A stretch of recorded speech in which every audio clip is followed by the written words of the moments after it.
Some of you might not be familiar with my first guest. He's radio's #1 shock jock, as they say. So here we are to prove once and for all that we here.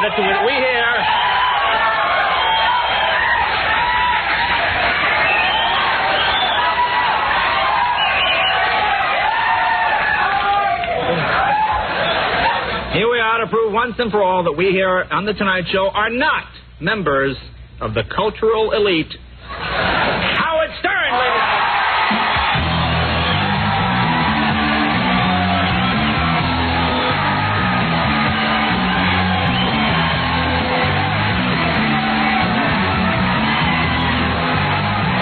Let's take a temperature tally. Who thinks it's cold? I do. Jackie? I'm beyond cold. Fred? Cold. Scott, can you,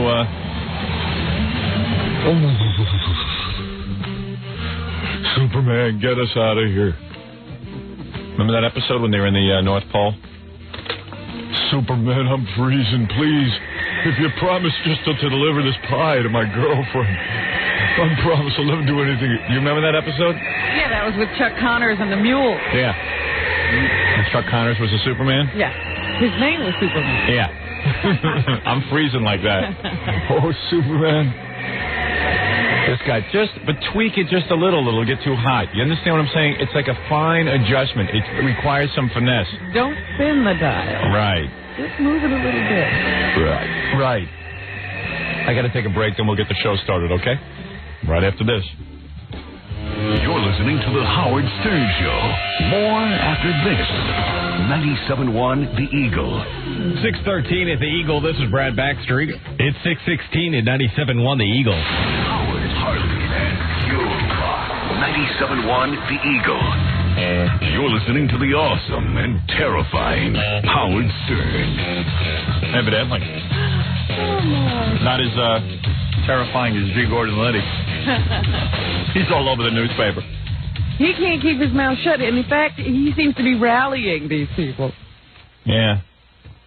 He made some statement over the weekend. He held some kind of rally, and he said that people should... What did he say now? That something like... They're coming to get you. You better not give up your guns. That's right. He's really into guns. Make no mistake about it. They're coming to get you. Yeah. We're sort of responsible for unleashing G. Gordon Liddy on the world. That's right. I don't know whether we should be proud or embarrassed. I like G. Gordon Liddy. I mean, he's just a guy with an opinion. I don't know if everyone's all uptight about it. You know, why would you care? You know, he's just out there saying that he loves his guns and he wants to keep them and he wants, you know, he wants other people to have theirs too. Yeah. He also loves getting his picture taken. What? Yeah, he loves getting his picture taken. Yeah, he's so excited. This is the guy who was in jail, you know. He had nothing to do, and then we had him on the radio show a couple of times. He was real good. You know, he came on, and we always enjoyed having him. He was always up front. You could ask him anything. Yeah. And then they got him a radio show, and now everyone's all uptight. Any law which infringes upon your right to keep and bear arms, any arms of your choice, is unconstitutional. Just don't obey the damn law. G. Gordon Liddy. They're coming to take you away. I'll tell you one thing, man. He's one of those dudes that can pull off shaving his head and not look too bad. You know what I mean? He did it first. Yeah. Oh, yeah, he's the original. Michael Jordan followed him right after that. Him and Kareem. Yeah, oh, yeah, G. Gordon's one of the first. So there he is in the paper again, G. Gordon Liddy. Although I don't like how he advocates shooting officers of the law. That's a little too much. Yeah, that's true. I wouldn't want everybody doing that. Yeah, that's a little whacked. But that's where he goes overboard. That's why I say, you know, you have to look at this and say, was it a mistake to have him on? Well, I'm sure plenty of people are saying that about us. So I'm sort of lumped in with all that garbage stuff. What can I say? I better keep my mouth shut. Yeah, let him fight his own battles. Right. I got my own battles to fight. Got a lot of feet to taste. I got feet to taste. God don't want me yet. God don't want me yet. More feet to taste. Hey, I got a letter here from an 18-year-old Catholic school girl with measurements of 34, 28, 34 who wants to be our intern, and I don't see why she shouldn't get an interview. What does she write? Well, No other qualifications. Been a loyal fan for 8 years. I'm cute, 18-year-old blonde. I included photos. I didn't see these. Gary kept. Gary? My measurements are 34, 28, 34. What cup? I attend Catholic high school, wear uniforms. Do we take high school kids? Well, I think this one's now in college, actually, because I might have held on to this for a while. She could have. Hey, do you remember this letter? Catholic school girl. You must have had that for a real long time. Yeah, I just kept it in my bag and I never got to it. No date on that? 2/22/95, February. Oh, I can. John's usually supposed to give you the pictures, but I can go look it up again. Yeah, I never got them. Okay. I'd like to see them. I'll go get them. Can you get them? Yeah. Okay, all right. Somebody else takes care of the pictures? We have a special intern just for pictures. Who keeps track of the intern pictures. You know what I mean? What an incredible operation we're running here. Hire her if she still has her Catholic school uniform. I was going to say, she's probably a mother now. Yeah. You waited so long. I'm more than happy to fulfill any task the show needs. Oh. Dedicated to my work. Take full responsibility for all my actions, not like Baba Booey. Then she can have his job. Yeah. We'll pay her. Yeah. Thank you for your time. Please call me.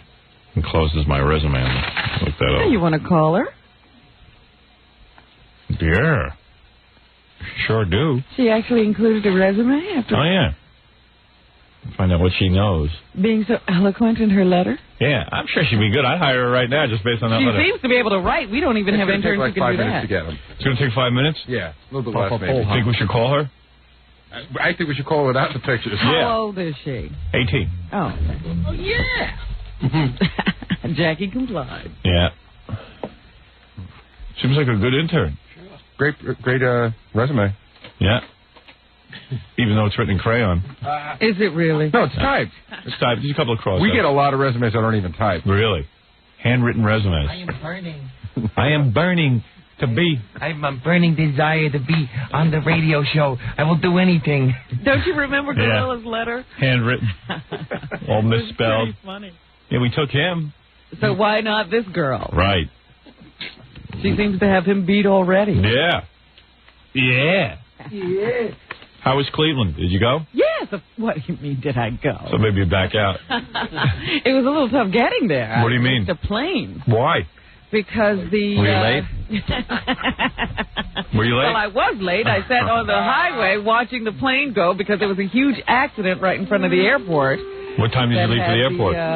At 5 o'clock when the car got there. And when was your flight? 6:15. That's close. Rush hour. Right. Close. Of course, it's rush hour. It's very That's close. when they told me to be downstairs. Oh, you don't tell anybody anything? No. You go to LaGuardia or Kennedy? LaGuardia. Oh, that should have been enough time. That really should have Kind of a little close. No, not cutting it close at all. I should have had a half hour at the airport. Yeah, it should have taken Robin 20 minutes to get there. Yeah. In rush hour? Yes. Well, no, what day of the week was this? Friday. Oh, please. Come on. Oh, wait a second. I thought this was Saturday. With Hamptons traffic? Oh, on Friday? You should have left at 3:30. Yeah, of course. No, we would have gotten there had it not been for that accident. We sat there stuck. Great. Well, that accident would have been there anyway. It kept the place all tied You up. left at 3:30, you would have been there. Yeah, right. Now, they've been sitting in the airport for 5 days. So what? So what happened? So what time did you get to Cleveland? Oh, about 9:30. At night? Yeah. Oh, that's not so bad. No, that was the only problem. And then you went there and you signed your book, Quivers of Life? Yes. Said hello to all the people of Cleveland. Very nice. Yeah. Did you explain to them that the traffic jam held you up? Traffic jam didn't hold me up for them. Right. But it rained a little bit on us. Oh, did it? Yeah, that was the first time I had a little rain. Yes. And I was a little late for the book signing, but Why? it was not my fault. Why? You were there all day. How could you Look, not? here's the deal. They told me to be downstairs. Yeah. At night. I don't know where I am. I don't know where the book They signing told you. is. I don't know how long Just go ahead. it's gonna take. They told you. They told me to be downstairs at 1:30. I was downstairs. What time was the book signing? 2 o'clock. Okay. I was downstairs at 1:30, and then they said, "Oh, what are you going to do about checking out?" And I said, "I don't know. What should I do?" And they said, "Oh, you should check out now," which meant I had to go all the way back upstairs. So you didn't think about that before you left? I don't know. Usually what happens is I go to the book signing and they take me back to the hotel. If this were me, Yeah. I'd be on a cross. I know. I don't have you. That's why I'm not on. Those That's they are why e- I'm late. Those they are evil people. That's right. But they They. tell me what to do. Right. Usually the routine is after the book signing, I have a couple of hours to hang out at the hotel. Right. So I don't have to check out beforehand. Who's in charge? Who's in charge? Like, who's in charge of telling you these things? Yeah. Who's Who is Name they? they. Name They them. is Paul at HarperCollins, because he tells everybody else. He doesn't tell me. Oh. So they said, oh, no, the schedule is that you're supposed to go right to the airport from the book signing. I had no idea. So they is Paul, Yeah. and he is supposed to tell you, but he tells everyone else. He tells everyone Who else. is everyone else? The escort and the security people and the driver. They all knew. I didn't. So I came downstairs just to go to the book signing, and then I had to go all the way back upstairs, close my bag. So what time did you get to the book check signing? out. The people in the line say I got there at 2:16. I can't imagine that's possible. Unbelievable.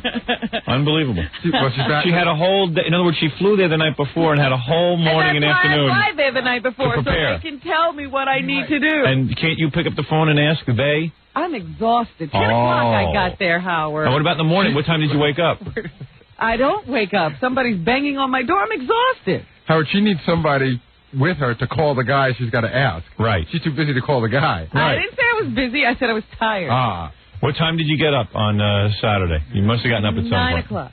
All right. So you were up at 9. Mm-hmm. And what did you do from 9 until 1:30? I lay in the bed and moan. Now, come on. What did you do from 9 to... Did you lay in bed? Did you relax in bed? I lay in bed and moan. Come on. Don't be dramatic. I did. This I isn't watched the book. Street Fighter. Yeah. All right. So you watched movies from 9 to 1:30. One movie. Right. There's nobody there to tell them what to do. Oh. This is no excuse. I don't say it's an excuse. I say that's what happened. All right. That's better. Now you're cured. Yeah.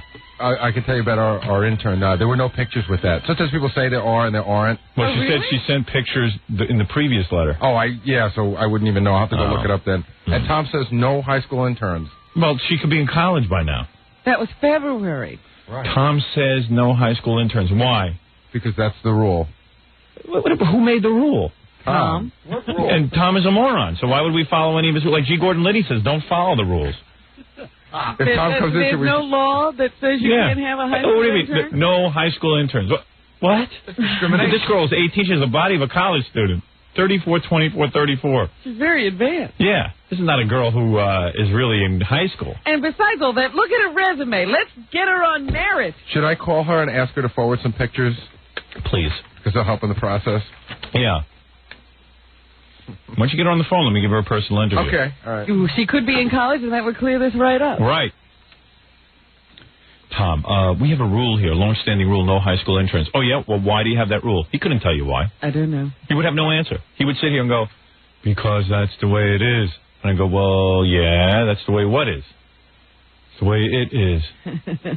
Where is he? He's right here. He could tell us. I don't want to see his face this early in the morning. I really don't. I don't need to. Face. Why don't you want to see it? Yeah. It's cute if you're a woman, I guess. To a guy, don't do a thing. Doesn't do anything for you, huh? Yeah. I might appoint her your book signing assistant. I might be well, her that intern. would be helpful because I can't seem to get it together. Her job will be to make the call to talk to they.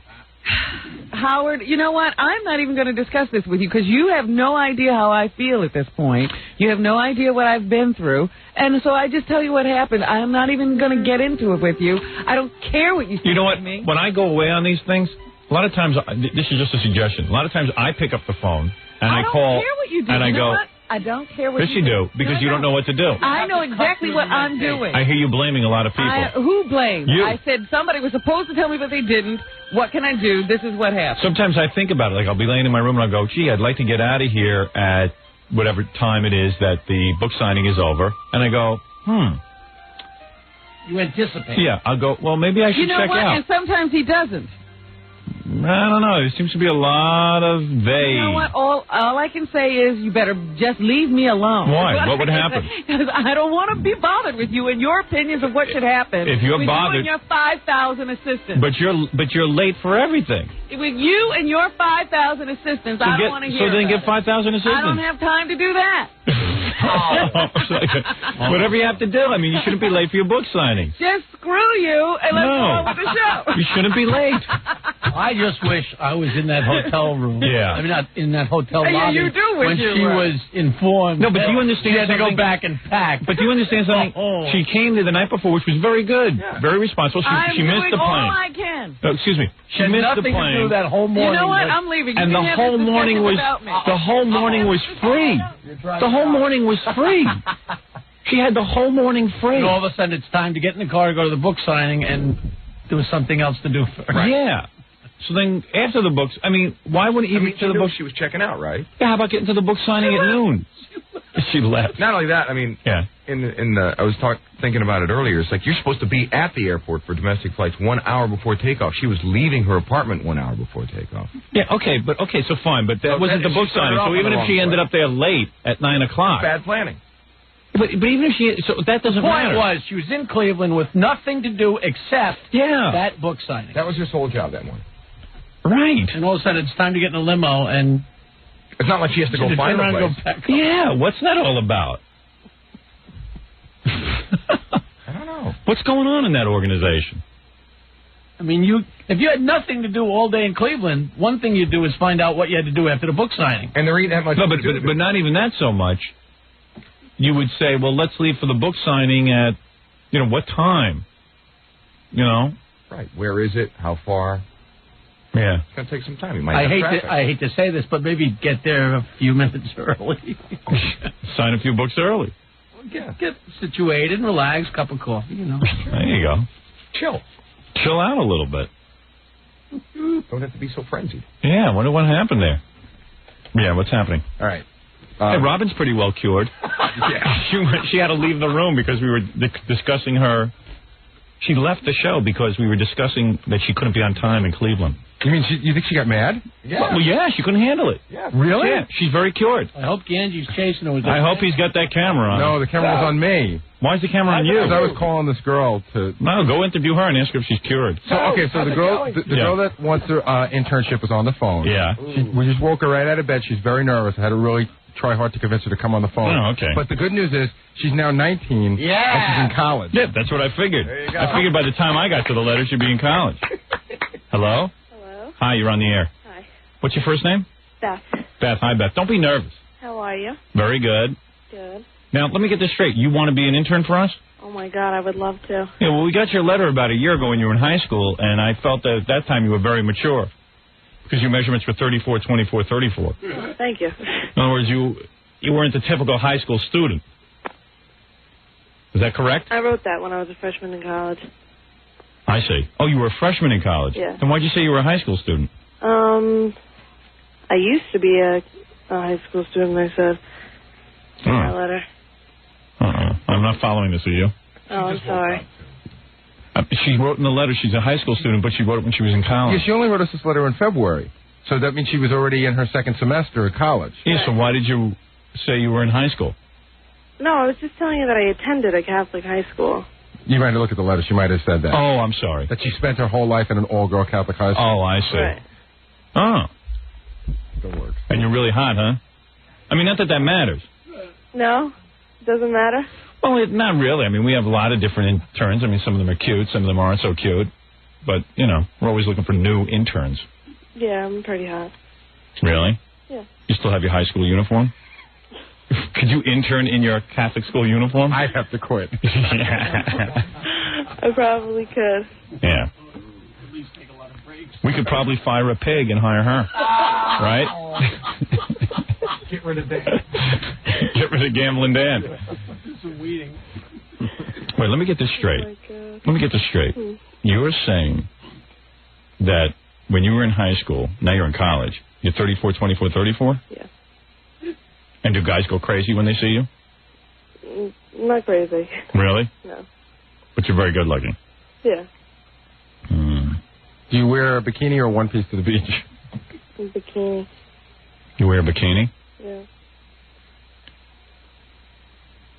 I would like to have you here.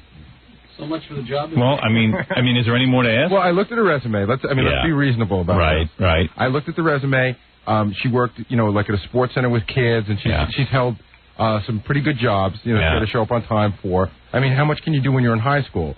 She didn't have a communications background, but she did work some jobs and she was pretty responsible. So I thought that was then what's the beef? I mean, let's hire her on the spot. Can you come in for an interview? Can you work mornings? Yes, I can. Well, I'd say you'd be an excellent candidate. Well, I'll come down anytime you want me to. What are you wearing right now? Right now, shorts and a T-shirt.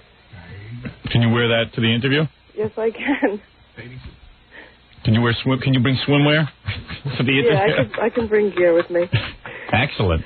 Can you be here in about 2 hours? Because we have an open day today. Yeah. Can you be here by 9? We need to interview, like, right now. Well, I have to go to school today. Oh. Oh. I have responsibilities. Oh, you're into that, huh? Yeah. Tomorrow. Are you on the Victoria's Secret mailing list? I don't know. Not anymore. You're not? No. We have stuff here. Yeah, we have stuff here if you need it. We have a whole rack. We have a whole rack of Victoria's Secret mailing list. I love it. God, I hope my mom isn't listening to this. Nah, don't worry about it. We're actually well behaved. Is your mom cute? No, we won't get into that. We could have the first mother-daughter internship. Like the Judds. Yeah. Does your mom look like the Judds? No.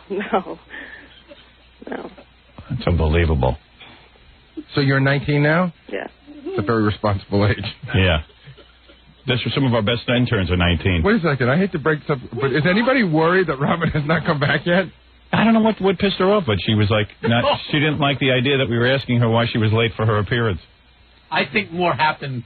I think the more you... Yeah, well, I'm just trying to promote her book, so I don't know exactly what her problem is. You don't think there's any chance she's taking a personal day? I don't know. Should I go look for her?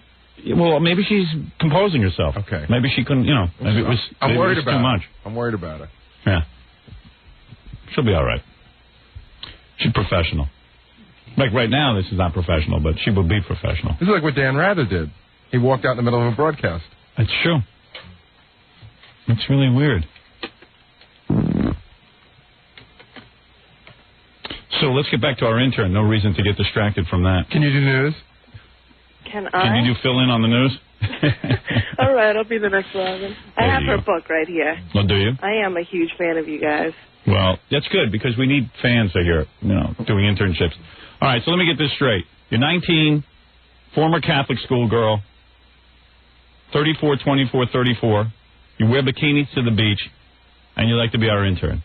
Yes, I would. And who do you look like that's famous? All right. When I was a kid, people did say I did look like Drew Barrymore. Ooh. But, I might have, aged out of that a little bit. And who do you look like now? Yeah. Like those features, sort of. Like Drew Barrymore? Yeah. Oh, nothing wrong with that. Like dirty blonde hair, brown eyes, Well, Whatever. all right. I say, well, wait. give her an interview. Well, I It has can to come be an down interview. tomorrow. I would pass on the interview and just hire her right on the spot. There has to be an interview because that's Tom's rules and everybody's rules. All right. This is kind of the interview. I mean, what she's doing better than Gorilla did. You're not real hairy or anything, are you? No. Can you type? Yeah. Good. How many words a minute, okay? Like 40? Perfect. Are you available to work mornings? Yes. Oh, there And you go. you'd have no problem. This is what I ask all interns. You'd have no problem getting transportation here because it is a very early hour. No. You'd have to be here at like 5:30 in the morning. You can handle that? No. Yeah. And you wouldn't be just coming here just to hang out with Howard. You'd be here to do. You understand that there's work involved. Yeah. All right. Huh? Yeah. All right. Okay. We dig it. So do I. All right. All right. So why don't we? Hold on. Gary's going to put you on hold and then ask you further questions. Well, we'll have to have her come down for tomorrow, and then she'll have to meet with. Can she come down here? Can we do the interview on the air? Yeah, we can do one of the interviews on the air. Okay, good. Because she has to be interviewed by someone. But she has to be interviewed by someone else. But we'll set Yeah, there'll be multiple interviews. You're working for free, but you need multiple interviews. It's a very important position. Hold on. Well, it looks like we got a new intern. Unless she's concealing some former conviction or something, although we've had former convicts. There's no reason why that would even hold this up. There's no pot. Oh. There's no what? There's no possible downside, it doesn't look like. Yeah, it looks pretty good to me. Something's up. So what's with Robin? Is she, like, left the show or she quit? Is she just stewing in the newsroom? I'd like to know where she's stewing. Was she getting a lot madder than she was letting on? I don't know. What happened to Robin? Did she go went home? in there and talked to her. Yeah. I said, Robin, how could you dish it out, but then when it goes to you, you can't take it? Yeah. And you just said, John, I'm tired, and I'm very tired, and I wish some people could be in some people's shoes and realize, how it is to be this tired. What? Wait a minute. So where is she? She's in the office. She looks very tired. And she's not coming back on the air? She says she quit the show? She seems very upset. She says she's working, and she's pulling newswire. And she quit the show? Is she in the newsroom? She's in the newsroom right there. Why don't you hold open the door and have a conversation? Did she quit the show? Is that it? I think is our teaming up? I mean, is that it? Is it like Abbott and Costello breaking up? It's Martin and Lewis, man. Maybe it's that time of month or something. No. She can handle that. We're all tired. Yeah. I had to sit by my pool with my kids all day. I'm exhausted. Well, it was very uncomfortable. She wasn't yelling at me. She was just like very patronizing. I see. She's just like, well, John, I'm tired. The book signing was Saturday, not Sunday, right? Well, yeah, but maybe it was tired. You had to fly back. And sit in traffic. She only had all day Sunday to recover. Yeah, but you don't know. You're not in her shoes, in all fairness. That's right. And you're not tired. Do you want me to hold the door open or something? No, I mean, if Robin needs her space, then you got to give it to her. That's her business. That's her business. I can't interfere with that. Sometimes people need space. Lord knows I need some space. Well, you walk off. If I walk off, that'll be it. Then that'll be the end of the show. All right, do me a favor. What happened with you? Are we going to get to your tape? Yes, we're all. Stuttering John was at the Tonys. Yeah. And when are you going to have that ready for us? It should be ready in like 10 minutes. I heard you had a major scorer at the Tonys. I think Kathleen Turner was a big one. I've always wanted to interview her. And did she freak out? We got to every question. Really? Yes. And she handled it? Well, she's not a big fan of mine. She's not? No. And she lets you know it? Yes. All right. When will we be hearing that? Her and Gregory Hines are pretty annoyed by me. Wow. Yeah. So, but I did what we talked about too. What did we talk about? Well, one of the first things I called Kathleen was I called her Kathy, and she didn't like that right from the beginning. Right. We made up names for everybody. Yeah. Just made the names a little bit off. Yeah. Oh, good. I can't wait to hear that. Well, Stuttering John will have much for us today. He was at the Tony Awards. Yeah. Who even knew they were on? Were they televised? Yeah, they were televised. I didn't watch fabulous. I watched the game. I mean, until I fell asleep. Yeah. I thought Indiana might win, but I thought they were going to do it. Yeah. No way. It's kind of, but nobody ever wins when they're away. Is that correct? I mean, Orlando has never lost a game in that stadium with Indiana. But they won by 25 points. Did they? Yeah, I didn't stay up and watch the game. 105 to 81. They just totally killed them. They dominated. Well, they had to. But Indiana beat them by 25. The game. Yeah, but this is the game. But in the seventh game. Yeah, but this is the seventh game. Yeah, this is the one that counts. Everyone was saying that Orlando's really young and inexperienced, and they keep winning like this. Yeah, maybe Reggie was on Ludes. You want to bet on the championship? Well, let's see. Who's it going to be? Orlando and Houston. I think Houston's going to win. Hakeem Olajuwon has been playing so brilliantly. I say Houston, too. Yeah. He's been averaging like 40 points a game or something. And they seem to just trounce everyone they play. Yeah. And Orlando seems to be having a lot of problems. Because everyone said this was going to be San Antonio's year. Yeah. And Houston just trounced them. So that's the favorite, huh? Yeah. Yeah. Well, maybe let's gamble Dan the point spread. You know? Yeah, maybe we'll get Gambling Dan in here in a few minutes. I must take a break. He's not in today. Gambling Dan's not here? Okay. I must take a break. And obviously Robin has bowed out of the show today, which is there's always something unusual going on every day on this program. This is the first time ever she's done this. I'm very shocked. I think it's, the book thing was a lot of pressure. And I think a lot of pressure, a lot of the signings. Well, just the whole thing, putting the whole book together. Maybe she ought to, is it? Did it not? I mean, I don't know. Is that what she told you? Well, she said it was a lot of work putting the whole book together. Right. And, I guess it's just there's a lot riding on it for her. Right. Sell a lot of books. Well, that's what I was trying to do just now, is sell a lot of books It's for her. important to her. Right. Well, that's what I was just trying to do by talking about the book. I get it. Yeah. I get it. But what do you think? Is this a collapse for Robin? Is this for the sequel of the book? Is this trying to... I think she's trying to write another book. Because in the book she says she used to do stuff like this, but she had stopped. You know, and she also might feel that, you know, we don't really give it to her that much. Right. And this has been a reason. You know, we did give her the polygraph. I wasn't giving her anything. I mean, this is, you know, she was late for the book signing. I want to know why. She seems very emotional, if I could say that. Really? Yeah. All right. Well, listen, we'll give her some time to cool down. We're going to take a break, and we'll be back right after these words. We'll be back with the Howard Stern Show. Don't go away. 97.1 The Eagle. 6:45 at the Eagle. This is Brad Backstreet. It's 6:48 at 97.1 The Eagle. Call Howard on the Eagle's toll-free line, 1-800-54-STERN. We're back with the Howard Stern Show. Yeah. You got an update on Robin's condition? Where is she? No, I was just getting coffee, and I heard her say that she's fine. She's okay? A little too tired to do the show. She's not doing the show? No, I just heard her say she was tired. Oh. She's tired and isn't doing the show? I didn't catch it all, but she said she wasn't upset. She's just tired. Oh. We're all tired. I'm tired.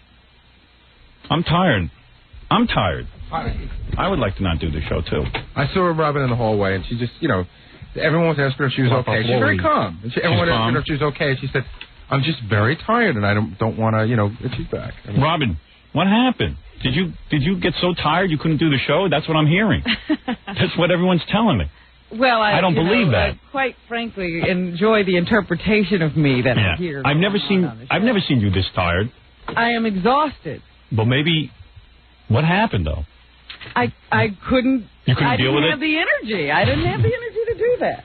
I don't think it's a big deal that you were late for the Cleveland book signing appearance. No, it's not a matter of whether it was a big deal or not. I couldn't, you know, it was 3 people, and usually I have no problem out shouting all of you and all of that stuff. I don't have the energy for it. But it really wasn't an argument. It was just kind of a cute story that you were late. It wasn't even about that. But if I wanted to say something, I couldn't make myself heard because I don't have the energy to do it. I thought you were doing fine, by the way. About what? About making yourself heard. You know what? Go ahead, come on. You know what? You can go out and find a fire hydrant and just sit on and swing your legs. Don't give me that patronizing BS. Well, I thought you were doing just fine. You sound rested now. I'm not rested. Maybe I should take a few minutes rest. Robin, I told all the guys that I thought they were wrong. Oh, please. Wrong about what? Asking her about Cleveland? Don't even start, mister. I've talked to Robin. She said it was a lot of work putting the book together, blah, blah, blah. Well, you did. Isn't that why you're tired?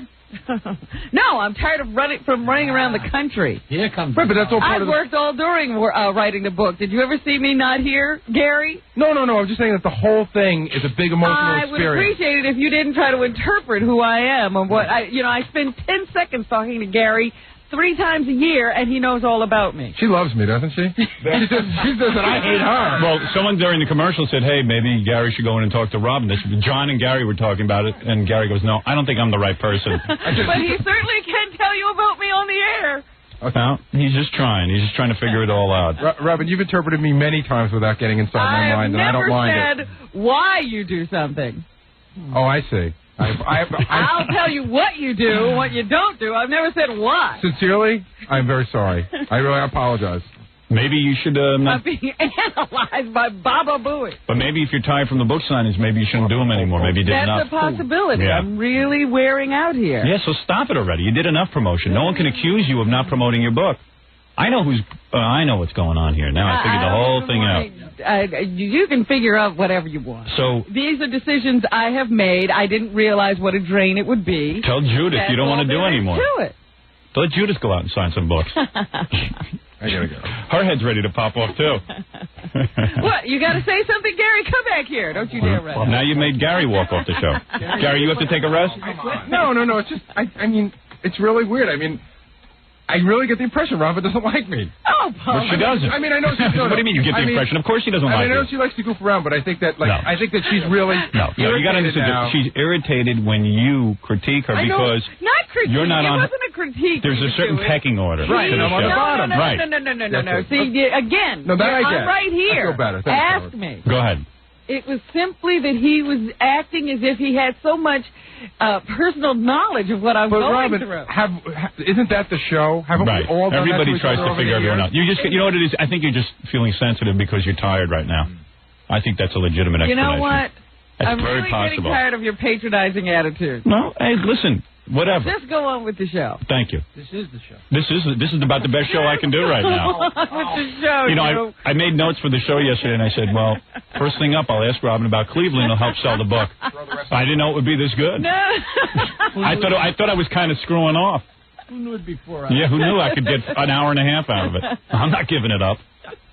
Not on your life. Fine. Listen, I'm looking to kill 4 hours, and you're about the best topic right here. I'm going to kill all of you at Right. this point. Well, then can I make a request since I have to work with you? Maybe you ought to look into stopping all these book signings. If it's really that bad. What am I, stupid? I don't know. I'm asking you. You don't think that has been a consideration for me? First of all, I didn't know I don't even know how I feel anymore. What happened in Cleveland? You're not telling me something. Nothing happened in Cleveland. I don't know. I got to get to the bottom of this.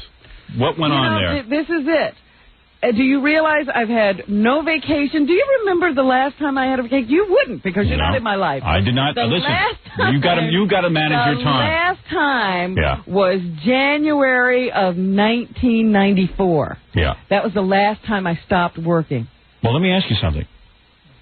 If you feel that way about it, why would you continue doing this? Like I said, I'm a person of my word. If I say I'm going to do something, I do it. I see. So now are you done with your word? My word goes up to the end of this month. Oh. Well, then you better go rest you better rest in the commercials. You can't rest during the show. That's unacceptable. That's absurd. Because being on the show is what makes people interested in the book, so you defeat the whole purpose. Well, if I wasn't being battered and beaten, you're too sensitive. I would have been able to stay here. I'm telling you. It wasn't a discussion. It was accusations that were being thrown at me. Yeah, well. I wasn't in here for that, Robin. I didn't. Look, Keep Gary, that in mind. just be quiet. Can I just say something? Remember you said to me when you asked me what I thought of your book, and you said, how come if my perceptions were off, you never told me? And I said, well, because I didn't think you wanted to hear it. So I'm saying that on that conversation, I think you're just exhausted, and I think it was done very lovingly. I don't think it was a harsh critique of your life. No. I think you're taking it too intensely. You don't even know what happened. I didn't walk off the show because I was upset about what was being said. Why did you walk off the show? I couldn't talk. It was like you all were having a discussion. I couldn't be a part of it anyway. It was too energy consuming. Oh. Okay.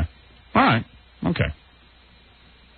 Well, it's bizarre for me when I'm sitting here and all of a sudden, the person I work with walks off the show. And I'm sorry, but that was part of it. It was like you don't even understand how tired I am. Well, I don't think I could. You didn't ask. Well, I was trying to explain, but I couldn't be heard, so I left. I couldn't even take it. Really? Couldn't take being on the show? No, I couldn't take not being able to get up to the point where I could be heard and be understood and be a part of the whole thing. Did you rest yesterday? May I ask? Oh, yes. Oh, you did? Absolutely. What do you think I'm doing? Trying to be tired? Now, what happened yesterday? What time did you get to bed? What time did you get home from Cleveland? I got home at around 6:37. And you went to bed? Yeah. And you rested yesterday? Yeah. All right. That's what I wanted to know. Thought maybe you're out at a disco. Oh, yeah, right. I was doing that when I didn't have a problem. And what did you do to relax yesterday? I went to see... Oh, you went out? All right, listen, I've had enough of this. I'm taking phone calls. Yeah, right. Oh, man. All right. I'm going to take some phone calls. Listen, I went to see Hamlet. I thought it would be nice. Very good. Whoever's Alive is in your bookstore right now. You're going to read about everything. You're going to understand everything. I'm not going to try to explain that either. You wouldn't understand. Right. Nobody would. You're on the air in San Diego. Yeah, I'm wondering if you might have checked out the July 1995 issue of Playboy. I check out all the issues. Well, Sandra Taylor is on the cover. And yes, I know. Also inside, and she had a little quote, I guess, more or less saying that you should check out the issue because you weren't able to check out her goods in person. Yeah, I know. Okay, thank you. There's a topic I'm too tired to discuss. Did you see in the paper yesterday, because I turned down Penthouse, they're taking Playboy for that Women in Radio thing, they're taking Amy Lynn. How does did she work on this show? Women of radio, and she'll be in Playboy or Penthouse? Playboy. Oh, Playboy. So now Amy Lynn will be in Playboy. That's right. That's Oh, the I second time it's happened that a former Penthouse model is going to be in Playboy. I just think it's interesting that Amy Lynn is getting all the jobs that I turned down. And I think it's interesting that she's a girl of radio. She's been a guest on the show. Would you ever imagine that if somebody wanted me for a job, Amy Lynn would fill the bill if I would do it? I would take that as a compliment. I do, absolutely. As a matter of fact, I was thinking about this. You know, I saw Sandy Taylor, or Sandy Korn. Sandy Korn, whatever her name is. In an interview about being the first girl ever to make the switch from Penthouse to Playboy. I saw this interview. It's a real big deal, huh? And she goes, this is the greatest accomplishment of my life. This is my dream. I said, can you imagine that's her dream? I mean, I thought my dream was kind of lame being on the radio. I mean, that's a real lame dream. But to make the leap from Penthouse to Playboy being your dream. And she was like, you know, this is the greatest dream that ever could come true. Well, you remember those tests we used to give Sandy. Yeah. Maybe this was a challenge. But she's evidently in a new Steven Seagal movie. That's what I heard. She's the girl in Under Siege 2. Yeah. That's a girl, for those of you who don't know what we're talking about, it's a girl who used to come on our show and we used to give her IQ tests and she'd always flunk. And then, but she's really hot looking, and now she's on the cover of Playboy, and we're real happy for her because she's a nice girl, very nice girl. Cleveland, you're on the air. Hi, I just wanted to let Howard know I was at the book signing on Saturday. Yes. In Cleveland. I don't know that I want to hear any more about the book signing. It's too upsetting. I don't know. She's right, and nothing happened. I didn't say anything happened. Well, no, that's what they're all trying to say is that something happened. No, we don't mean did anything happen at the signing. We mean maybe something else happened in Cleveland that we don't know about. I just know there was this woman in front of me who was kind of weird that might have set Robin off.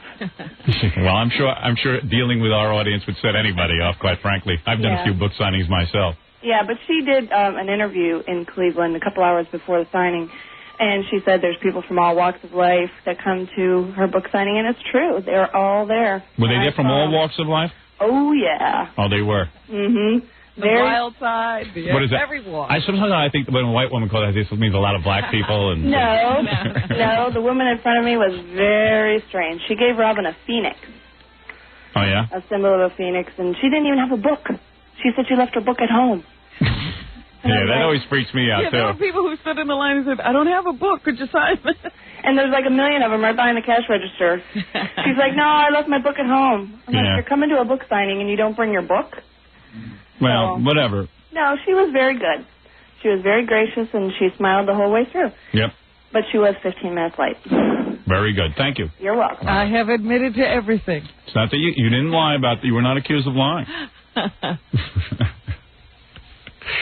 I approached that book signing topic gingerly. Oh, how? Gingerly, Robin. You've approached it. Don't get ginger around me. Well, I think I better today. No, you know what? As a matter of fact, it does sound kind of weird to say you're tired from a book signing, but I've done those. No. It's not tired from a book signing. It's the whole the whole schedule. I've done those, and I remember being pretty wiped out myself. Yeah, especially when I had to run off to California and do that one and then get back. It was... That's, it's the plane travel. You get off on Friday, then you're facing getting on a plane, going to another city. You're in a strange place. Yeah, it's weird. Buffalo, you're on the air. This isn't exactly the easiest schedule to get through 5 days a week. Hi, Howard. Here, Robin. But I don't want any sympathy from you because that would be wrong. It wouldn't be you. No, that ain't me. As I discovered this morning. Yeah. Look at me. I can't even keep my eyes open. My eyes are watering. Hey, I have the same problem. You didn't ask what I did this weekend. I was sitting poolside yesterday. All I ever hear is about your weekends, and I always understand. I was poolside, and, my wife didn't bring out cold drinks. I had to get up and get my own. I'm going to get you. So I was pretty wiped out myself. Right. Yeah, I can imagine that you've had... I've been on a pretty busy schedule myself. Hi, you're on the air. Hi, Howard. How are you? Okay, man. Good. I saw you actually on David Letterman on the rerun. Yeah. Famous rerun this week. Yeah, I heard John Cougar Mellencamp there? Yeah, right before John Cougar, you were making fun of his name and all that stuff. What's the deal with you and late night TV? Have you decided yet what you're going to do? Or? Nah, I haven't figured it all out, but I am very sincere about leaving this show in September. Very, very sincere. I think you'd smoke the late night TV market. And I think I'm going to reinvent myself in September. I'm going to reinvent myself. I'm going to be a woman next time. Next time you see me, I'll have no penis.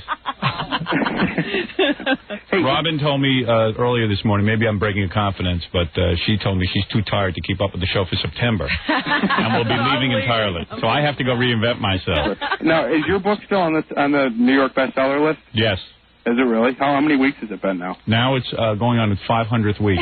No, seriously. I'm being serious. It is the longest. I'm still number one. Well, do you know what the record is? I've sold over 87 million copies of this book. It's like L. Ron Hubbard. Yeah, I mean, I don't need this job. Yeah, I read the book. The book is phenomenal. Are you going to come out with a sequel to it, or are you going to do something with your movie? Yeah, we'll see. We'll see. You know what? I've opened my mouth too much about what I'm going to do in September. I sit and tell people what I'm planning and what I'm thinking about doing, and then when it doesn't happen the next day, the newspapers say he failed. He never got his movie on. He never got the next book out. He never did his pay-per-view special that he was talking about. He's a failure.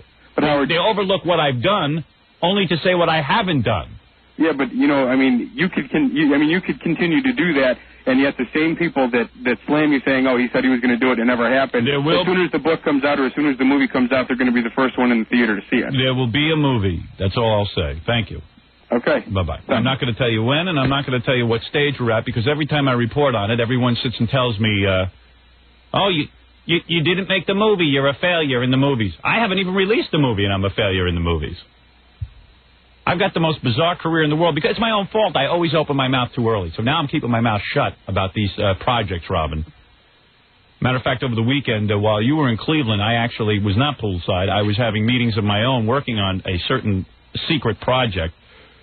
But I'll be damned if I'll say what it is, because I'll read in the paper tomorrow, "Where is this project? It hasn't come out. He's a failure." But, Jesus, I just vomited.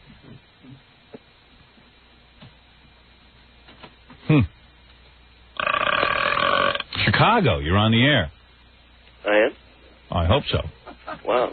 Yes. What can I do for you? Yeah, this is me, and you're on the air. Wow. Hey, Howard. Hi.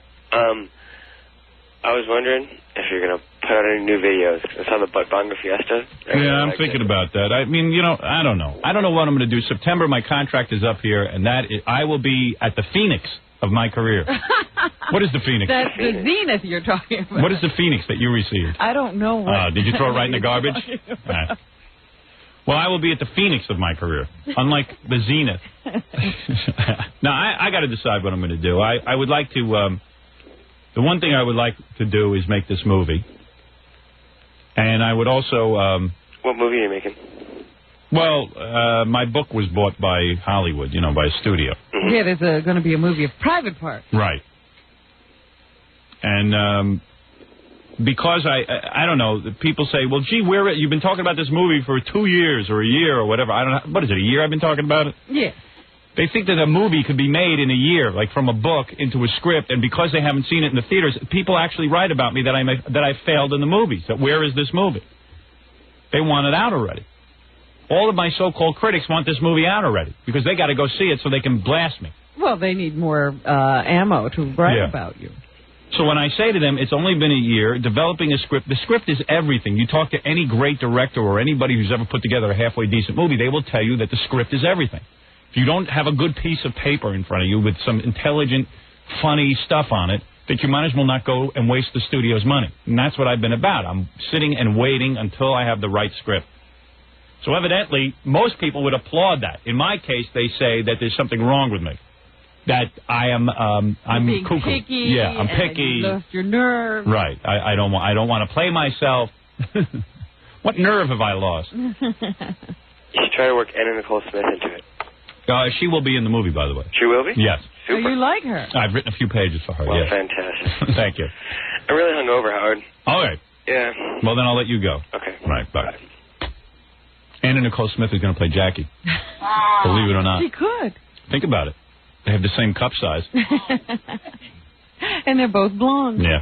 And I have a scene where she makes love to a bull. You're going to go wild, Robin. This is going to be something right up your alley. You talk about all these movies that you see and these plays that you go to see. This is better than anything you've ever seen. No Hamlet. Yeah. This is no Hamlet. It's to bore you. This is better than Hamlet. Where would you see Hamlet, by the way? I would see Hamlet on Broadway. Is that actually on Broadway? Yes. And people buy tickets to that? It's been sold out. Who's in that? Ralph Fiennes. Rafe. Rafe. Well, they were calling him Ralph last night, so I'm calling him Ralph, too. And was he... Kathleen Turner said he's Ralph Fiennes. And is she in that as well? No, Kathleen Turner's in Indiscretion. And is it good, Hamlet, or is it boring? Hamlet has its moments. But it's boring. I mean, it's a tough play to get through. But if he, I guess he's doing it about as well as anybody could. Can I make a suggestion to you? It's not the book signing you're exhausted from. It's from seeing Hamlet. Oh, my God. Why would you go see that? It was long. Wow. I didn't realize how long it was going to be either. Did you go yourself, or did you bring a date? No. I went myself. It was like a spur of the moment. I was, when I get very tired, I get very antsy. I can't stop. I can't sit around. And all of a sudden I was like, what am I going to do with myself today? I want to do something, even though I should be just sitting around doing nothing. What was this, a matinee? Yes. So I went to see Hamlet. I see. That's a bad choice. I wouldn't go. To be awake or not to be awake? That's the question. That's amazing. I mean, that kind of makes me feel good that Hamlet could actually sell tickets. I mean, it makes you seem like there's some intelligent people around. You know what I mean? Like, I could never sit through that. Well, it's a limited run. It's been sold out the entire time. Right. I think there's, 22 performances left or something? I'll have to get over. All right, listen, I got to take a break. Evidently, Robin, when you were resting before, Stuttering John revealed to us that he had an incredible night at the Tonys. Oh, wonderful. And you will be hearing from Stuttering John, who I think we structured some very new and exciting questions for our celebrities to get extra irritated by. That I think you're going to like. We came up with each person that was going to be there, and we came up with a slightly off name for each one. Like Larry Fishburne was there, but we should call him Larry Fishbait. And he did not like it. He doesn't even like to be called Larry, first of all. Right. You're telling him he's now Fishbait, not Fishburne. We took whatever we knew would irritate him and then let John do the questions. But you know what we're going to do before that, Howard? What? Fred the Elephant Boy showed up. Oh. And he did his, I guess that's right. He just stopped by, but he did his national anthem. All right, let me take a break. It had disastrous results. Oh, wow. Oh, great. Great. This is going to be a big morning, Robin. And I'm glad you're back on the show. It's almost as disastrous as talking about my book. I know. I'm not bringing that up anymore. No, I see you're awake now. I think that little rest did you some good. We're going to put a cot in the newsroom. For me. All right. We're going to take a break now. Everybody relax. I am calling an end to all book signings. You don't run my life. No, I'm running it. Yes, I do. All right. You don't run El Paso is off your list. El Paso. And we'll be back right after these words with the very exciting Elephant Boy, Stuttering John, and a lot of other surprises that I haven't even mentioned. To the Howard Stern Show. Stay right there. 97.1 The Eagle. 7:10 at The Eagle. This is Brad Backstreet. It's 7:13 at 97.1 The Eagle. Howard Stern all morning. Pure rock all day. Yeah. 97.1 The Eagle. You're listening to the Howard Stern Show. Once again, Howard Stern. Ralph, quickly come in here and evaluate my appearance based on the fact that I've removed my green shirt and I am now sleeveless. I want to make sure for the E-cameras I look acceptable. How do I look? Does this look all right? I think the arms might be a little too thin. Too skinny. Too skinny. Put the shirt back on? Yeah, wait, hold on. How do I look for the camera? Evaluate me quickly. I can't just get away with wearing the sleeveless. Why don't you take that? Why don't you take that off and put the shirt? Take that shirt off and put the other shirt on. All right. But, they're bare-chested? Let's see how that was. I just want to see you strip. Okay, homo boy. Jackie, take your eyes off me. I can't. Well, you know what it is, Robin? We have a bunch of segments coming up that I know will be on camera, and I'm trying to look my best. You know, how do I look, Rob? Maybe you should sit there like that. Hey, what'd she say? Maybe you should sit there like that. How do I look? Maybe you should. Come on, how do I look? Do I look a little better? Your chest looks pretty good. Your chest looks pretty good. You know, I saw your eyes light up. Suddenly you're not so tired, are you? Yeah. Maybe you should sit there like that, and I'll stay. Go it naked one time. Do I look a little better to you, body-wise? Yes, you do. I do, right? Yeah. Turn around for I've been watching what I'm eating. I see you soaking me in. I don't see you big. Oh, me or her? Yeah, what do you think? What'd you say? Yeah, you're a lot better. I'm looking better, right? That's like within 2 weeks you dropped a lot of weight. Well, I'm trying. I'm really sticking to the strict diet that we, know how to do, and I had to stop biking though for a while. Unfortunately, biking 200 miles a week helps. No, I thought you were just biking. Well, oops, I had to stop for a while. My ankle was blown out, and everything was blown out, and from all the mileage. Evidently, no. You know what it was? What? In all seriousness, I went yesterday for the first time in a while. The seat I had too low. I went to the bike shop, and I said the seat was too low, so my ankle was in a weird position. Oh. Does that make sense? Yeah. I suppose. I right. don't know. So they raised the seat. The only problem was when I got up on the seat and I tried to brake, they gave me these shoes that lock into the pedals. Yeah. I fell right over on my side, and I thought I almost broke my arm yesterday. Were you moving at the time you fell? No, I was going slow, so that was the thing that saved me.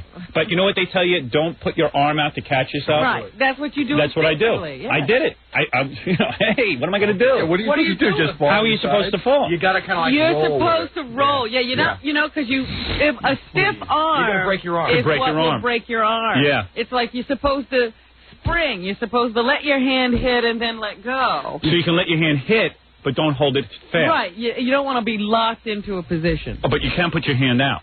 Break sure. the fall You're going to put your hand out. You don't want to fall on your nose or your face or something like that. What are you supposed to do? Fall on your shoulder? So you try to get the softest tissue, area, in the most body surface area that you can when you fall. Right. Because then you spread out the impact. So if you have to put your hand down, just don't be stiff and then roll. Okay. You have to be a stunt man. Well, yeah, that's the thing. I want to go bike riding, and I need professional. Because I was reading a book on bike riding that Fred got me. Uh-huh. It says, try to do some light tumbling before you go. That's right. I'm like, tumbling? I just want to ride my bike. Practice falling. Yeah, I mean, what do you mean practice falling? Yeah. So anyway, I fell on my ankle, I fell on my arm, and then I was sure I broke my arm because it was all bloody and stuff. And it bled? Yeah, I had road rash. Cool. Oh, so you just scraped all the skin off. Yeah, it wasn't as bad as I originally thought, because I came into the house going, Allison, I broke my arm. Crying. I said, I'm Christopher Reeve. Don't mail me now. I said, quick, get the respirator, too. Why don't you button that shirt up a little bit? Okay, douche. Till you shave down. All right, yeah, I'm a little hairy. I'm going to shave down tonight, Robin. Well, I didn't think you were hairy in a bad way. Well, not in a bad way like Scott the engineer. Right. So you're saying my body looked more attractive to you? Yeah. Thank you. Somebody said to me in the line in Cleveland, I don't believe the lie detector test. And I don't said, either why for a minute. Not? Yeah. And they said, because I don't believe that you were never in love with us. Oh, I don't believe it for a minute either. That's why they're not admissible in court. Our fight didn't prove. No, that proves you're back in love with me. Yep. More than ever. Yeah, in fact, I got a lot of faxes about I wouldn't say it was a fight, but you say it wasn't a fight just now. You said it was. I wasn't fighting with you, but everybody else was characterizing it as such. So. It says, Howard, after all this time, I find it hard to believe you couldn't tell how upset Robin was. Why are you acting so nasty? Here's someone that I was acting nasty, and you're not even accusing me of that. Howard, it says, things are beginning to get very uncomfortable for your beloved listeners. I hate to hear you and Robin fight. Since reading Robin's book, I know she never shows her true feelings, and I hear hate in her voice for you now. She is pissed. You will not be jogging on my face today, I hope. I would never jog on your face again. Thank you. Rollerblading on your face. Everyone on Madison Avenue better head for the hills today. Robin's in the rag mode this morning. Be very careful, Howard. She might run amok with a meat cleaver or gun down the entire crew like a postal worker. Man, do I have douche chills. Yeesh, calm the frig down, Robin. You know what the problem is, Howard? Robin needs to seriously get laid. That'll make all that... That could help. I got to admit, that couldn't hurt. All that craziness will disappear. That's energizing. Robin, shut up, sit down, stop kvetching already. No one asked you to write this book. Don't do us any favors if you're going to complain about signing and doing interviews. Well, they got a point. You know, a lot of people out there working 80 hours a week. I'm really not complaining about that. It's just that it's a number of hours. This is un-effing-believable. If anyone else from the show were to say they were too tired to do the show as a result of an outside activity, you and Robin, I call her the lottery winner because she is talentless and you keep her with you, would ridicule that person mercilessly. If she's too tired, fire her lottery-winning ass. Uh-oh. See, you see, the audience doesn't they always... turn on you. They do. This one says I better be careful biking because Rob might get in a car and run me down. Cut your brake cable. And this one says Robin Howard should not have anything to say about book signings. He did not even follow through with his plans to have one on Long Island. See, I was too tired. Long Island has not seen his face since the underpants signing at Roosevelt Field in 1985. Did we do the one out there? I remember you went out there to do one. Wow. Please, I'm sorry I did that one. I was too tired for that. One thing about me, when I'm tired, I stay home. Right, Robin? That's right. Yes, absolutely. I've been home since 1985. He's been tired. That's right. What is it, Papa Foley? Let's get Elephant Boy in here. Yeah, I should just mention something to you. You know, Doug, who works at E, has spent a lot of time with Fred, you know, going out. He took him to, when he went to see the speech therapist. Yes. And I guess Fred has an odor problem. Oh, he which does? Doug says is at its height today. Yeah. Oh, boy. Fred, this is, by the way, everyone, Fred the Elephant Boy. You heard him here on Friday. How you doing, Elephant Boy? We've talked about your odor problem. Have you stopped showering? No, I put on cologne, you know. Oh, did you? It maybe it's too much. Let me see. When did you last shower? Yeah. Yesterday. What time?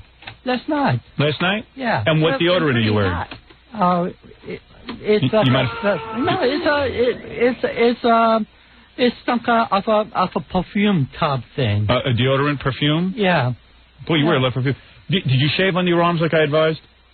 Are you I don't mean. go? I mean, they have a little bit of hair. They were clipped back. Maybe the deodorant isn't getting on the. The hairs are blocking it. Yeah, maybe. Doug, come in here, will you? Smell and Let me, see what Jackie, smell Elephant Boy. No, get away from me. Get away from me, you. How's he smell?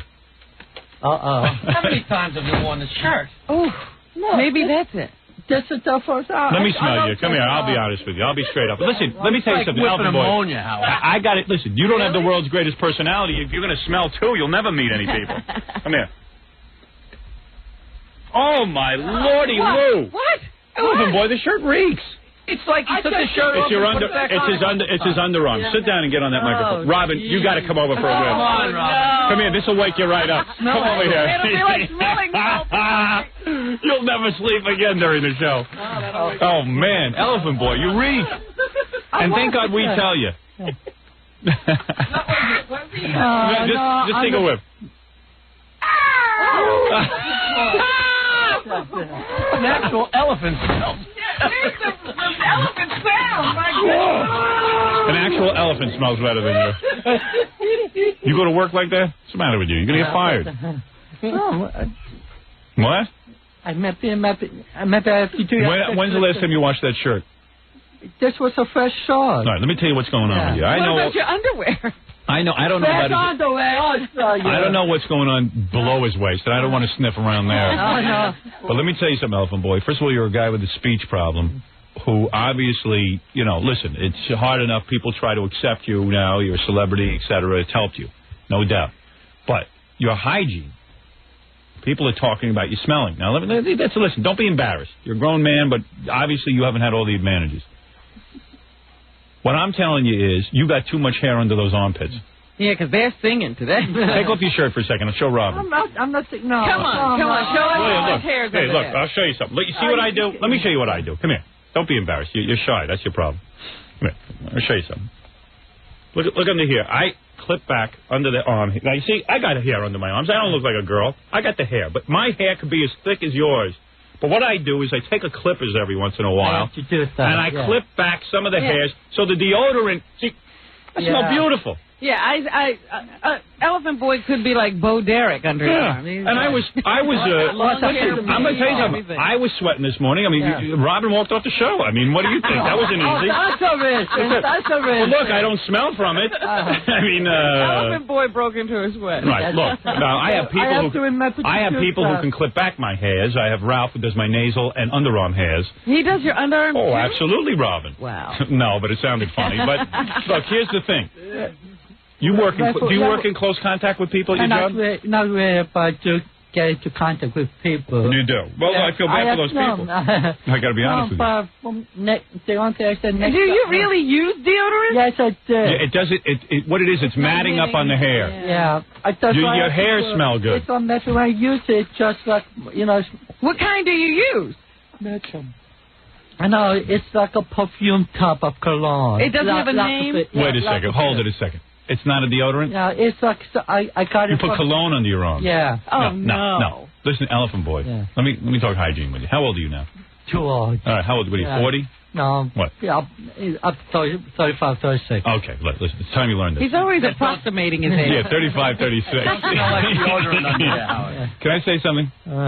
I told you to buy a stick of deodorant. Yeah. The roll-on, not the stick. That stick's not going to get through those tufts of hair. You need liquid in. I have to clip on. If I tell you, some contest, I will clip. Clip the hair, but if you put cologne isn't a deodorant. Oh. That's just something that smells good for 2 seconds. I put cologne on my butt hairs. It doesn't help. That's just another smell. Right. It does mix in with me. What is it? Ralph, who's a much braver man than I, said he would clip Elephant Boy's underarm hair if you I needed can that. do that by myself. Yeah. Thanks, Ralph. And you want to know something, Ralph? Next time I'm going to show. I prefer you didn't use all the things that you use on me on Elephant Boy. You know, that's the other thing. He uses a scissor on me. I know that's the scissor used on Elephant Boy. It's going to be the same scissor. We're going to have a new scissor? I didn't say Ralph, so next time I see. I can't believe I had a whole lecture with you about a year or two ago about deodorant. How often are you bathing now? Every day or every day? All right, because he didn't do that before. Because even Doug, for me, who's the sweetest guy in the world, is complaining. I mean, where is Doug? Come in here. Complain. I mean, he's the sweetest guy in the world. For him to make a complaint, you know it's for real. Correct. No. Meanwhile, we're the only ones who tell you. Your mother doesn't tell you. You still live with your mommy, right? Yeah. She your doesn't even girlfriend has never mentioned to you? No. Well, she's got her own. She likes it. But she wants him to go out and be successful. He can't go out like that. Hey, come on in, Doug. What happened? Nose. Doug, put down the camera for a second and talk to me. What happened? You were with Elephant Boy. You were shooting him doing this Star Spangled Banner thing, right? Right. Oh, no. Ganji shot that. Ganji shot that. Where were you? Okay, Jackie, give him your microphone and let Elephant Boy have his own mic. Well, come on, please, help me. Help me. No wonder. Yeah, I'm exhausted now, too. All right? Where can I go? What are you saying to us? That you were with Elephant Boy where? Just here in the green room. Oh, in the green room shooting him. Mm-hmm. And I was overwhelmed by the fumes coming from the How body. close were you? I said what just About this far, but I think Fred lifted his arms and then kind of whipped I saw you was just about all my fingers. Your what? It was not. Wait, what did you say? I get it from. No, Doug. It's not just BR. It's just the fingers. The fingers. The language? Not right. The fragrance, I think. The fragrance. Thank you, Fred. Wow. Yeah. Wow. All right, what is the question? Can you repeat the question now that we know the words? The fanguish. The fanguish. It's not just BR, but the fragrance. Right. The fragrance. No. It's BO. It's BO. Yeah, there's no fragrance there, but BO. Yeah. No, there's no fragrance. I have to walk up. No, it's not like you put on a perfume that offends us. I will walk up at 10-15 minutes early so I can prepare myself. It didn't work out. I have to do something. Next time I'm going to show you. I will transfer to bed. So let's stop the subject. Otherwise, I will go into the newsroom like Robert did. Well, let me tell you something. You should go in the newsroom. Believe me. I don't want to think of that area.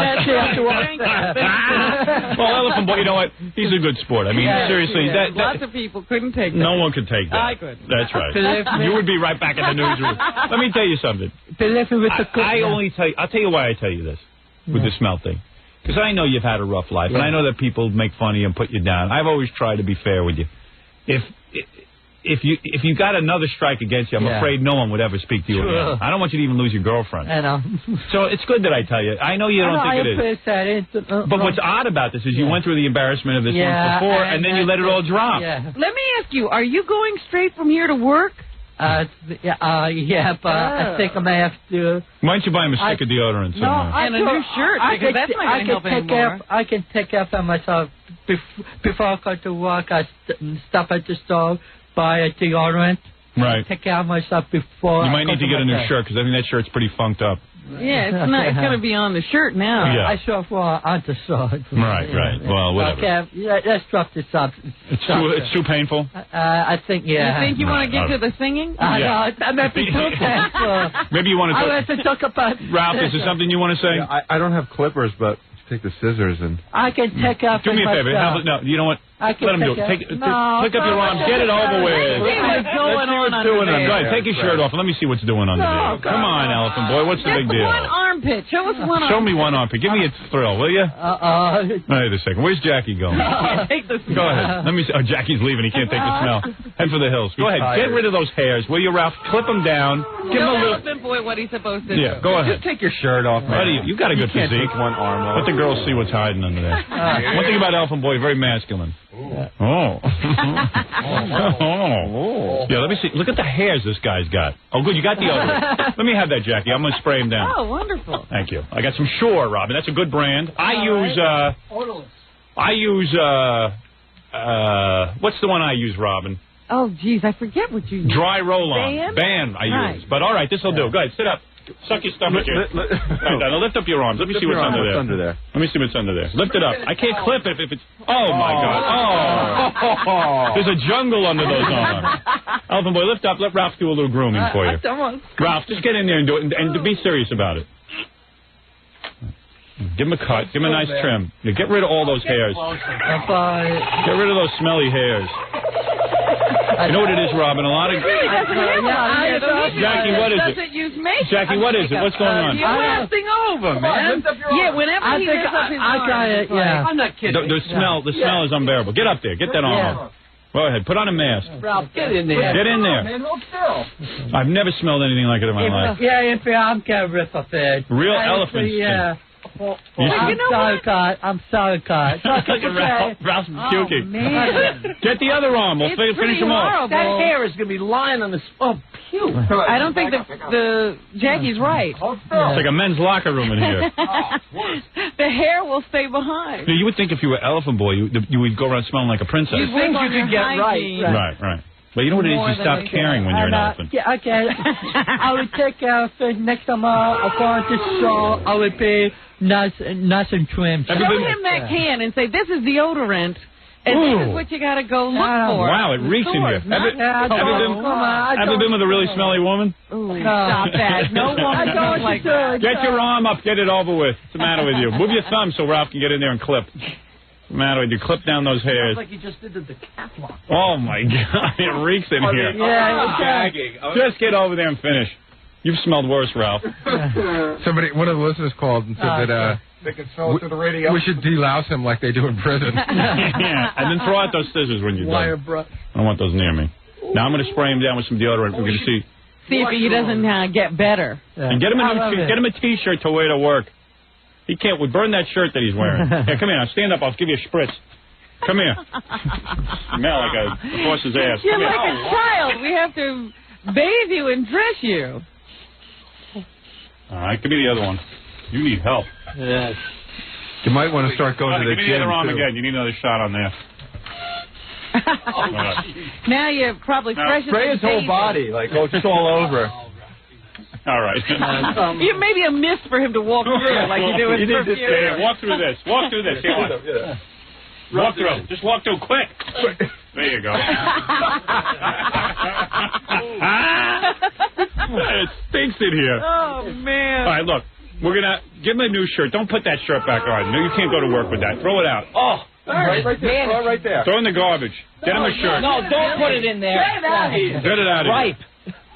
I never smelled a guy like this. Hey, how's his underarm smell now? Oh, man. Hey, did we fix you up or what, Alvin Boy? Like a dead deer. Does he smell better? Oh. Who knows? It reached in here. Wash your clothes. Get him a new pair of pants. I'll wash your clothes. No, now you're going to smell better. Let me see. Lift up your arms. Let me see if he took enough hair off. He could have taken more off, Ralph. Yeah, I know it's rough over there, man. Yeah, no. Yeah, you groom him a little more. Yeah. Here, come on. Put you know what? The beauty is... next time, Tommy, you will say it with me. You know what the beauty of the situation is? Elephant Boy can't smell it. Yeah. It stinks. It absolutely reeks. Keep the door open. I can't take the order. Thank you. But he's not complaining. He can't smell a thing. Right. All right. Now, Elephant Boy, it might be embarrassing to you, but let me tell you something. We've helped you. Yeah, you couldn't go to work like that. How do you expect to succeed in business if you're going to... Without really trying. Right. In other words, you could be a corporate executive. You know what it is. The guy's had a rough life. Yeah. And you stop caring about your hygiene. He sort of has that what the heck difference will it I know where he's at. Anyway. But I'm going to tell you something. I did you a favor because I care about you. Most people would have kept their mouth shut. I'm so happy with you, Alex. Alvin Boy, look. I think the long way of exactly. Right. All right. Boy, I love that word fragrance when he says it. All right, we're in for some big Elephant Boy news. Saturday night, he went out and sang the Star Spangled Banner at the World Wrestling Federation. Is that it? No, it's the NWA, the genus, I cannot say genus. The genius? behind his stand is the one you talked about. All right, listen, I don't know what you're talking about. You're all. It's got the name of the organization is the NWA, the National Wrestling Alliance. All right. Yeah. You must have cleared out the arena with that stink. It's a fuck lot. Now, I don't want to know anything yet. When we come back, we're going to actually have tape of Elephant Boy singing. Yes, he practiced here on Friday, and now we'll see what he did. I did make a mistake at the end of the song by Noodle Wars. All right, very good. All right, let's see what happens. And the other question was whether he was going to scream or whether he was going to sing. Let's find out. Okay, we'll try and get you a shirt. Yeah. I've never seen an abdomen like that. You might want to go to the gym. Yeah. You might want to do a few sit-ups, Elephant Boy. I think so. I'm ready. Atrophied. Yeah. Have you exercised at all in the last 10 years? His stomach has 5 chins. Don't cover it up. Yeah, all right. Take it easy. Believe me. A couple other guys took their shirts off here. You'd throw up. All right. Let's take a break. Elephant Boy's been through a lot this morning. Yeah, he needs to recuperate. He needs to rest. Meanwhile, can we get something for you? Meanwhile, you smell good now. I'm not kidding. Smells better in here. Doesn't it? Yeah. All right. I want to buy such to you guys. All right. You thank me for what I did. That's all. All right. Anguish. All right. We're going to... What is that? Without anguish. Let's take a break. And when we come back, we're going to do two things. We're not only going to listen to Elephant Boy's speech. Yeah. After his singing, we are all going to speak like Elephant Boy. So for the first time in his life, I got a treat for you. He will be among people who all speak like him. He'll be with his people. Right. Where nobody speaks the other way. Right after these words. We'll return to the Howard Stern Show after these messages. 97.1 The Eagle. 7:37 at the Eagle. This is Brad Backstreet. It's 7:43 at 97.1 The Eagle. Howard, Harley, and Fuel Rock. 97.1 The Eagle. We're back with the Howard Stern Show. Jackie Jokeman Marlowe. Over 350 filthy jokes on CD or cassette. It's $10 plus $3 shipping and handling. Jokeland special. Buy two, get one free. Call 1-800-323-KING. Saturday night, June 24th at Historic Club in A. It's Jackie in Sayreville, New Jersey. For jokes and Jokeland internet address, call 516-922-WINE. Remember, 516-922-WINE, W-I-N-E, is not a pay service. Very exciting, Jackie's career. Really blossoming, Robin. I'm very happy for him. Yes. No. All right. Elephant Boy has joined us. We had an embarrassing situation, but I think it's pretty well. Although the stories are rolling in. Oh, no. People talking about various places they went. When evidently Elephant Boy went for his speech lessons, they say he almost knocked out the whole room. Is that why the speech lesson stopped? I got to see. Elephant Boy, this is not good. And do you have any idea that this is going on around you when it's happening? No. People aren't saying anything. They're just staying away. Yeah. Well, luckily, during spots, Jackie farted and we got some fresh air in here. Yeah. Sweetened up the air. Yeah. Elephant Boy, I know you're a little embarrassed, aren't you? Yeah. All right. Look at him. Poor baby. Where's your shirt? Ralph, I told you to bring in some shirts for Elephant Boy. Now, there's a man with no muscle tone. Right. Look at Elephant Boy. No way. You know, we don't really have a lot of clothes around, but we have all those... We have girls change into. Right. No, come on, just give him a T-shirt. He ain't going to wear a girl's dress. All right. No way. Ralph's in a dress. He's been humiliated enough. How about this one? This one's kind of cool. Let me see. Kind of goes with your pants, too. It looks matted. It looks what? Okay. Does it smell good? He's now complaining that it's not. It's wrinkled. Oh, sorry. Oh, it's wrinkled? It doesn't smell. What's that strange smell? Oh, clean. Clean. I made him a hood, too. Oh, let me see. Put that on. Put that on. Let me just see how that looks. Elephant Boy hood. If I'm embarrassed, I could be all embarrassed. Wow. All right. What is he saying? I don't know. Now he's got a bag on his head. He's got a bag on his head with one hole in it. I can't wait to put this on the show. You know how the Elephant Man had like one hole? Right, because he had that one eye. All right, take off that bag. What's wrong with you? All right. That's insulting. All right, very good. top dog T-shirt you have on now. Now you look better. You know what? You look handsome and you smell good, better. You smell good. Now he looks cool. All right. All right. Very good. Thank you. And don't spray that Glade air freshener. I don't like that Lysol. Spray Elephant Boy down. Okay. Elephant Boy, you went out and you... He's kicking rock. You went out and you... Scott, you got to give me cold air in here. Elephant Boy's stink is still... The stench from what it used to smell like is still in here. No time for the room to be warm. Come in here, Robin. You got to smell. There's a whole room reeking. Yeah. It's just you got to just walk in and check it out. I walked out and walked in. It was like I hadn't opened the door. Right. I know. Not nearly enough. Man. The whole room. Oh, my goodness, Elephant Boy. He's really becoming an elephant. Really? Look, Elephant Boy's walking out.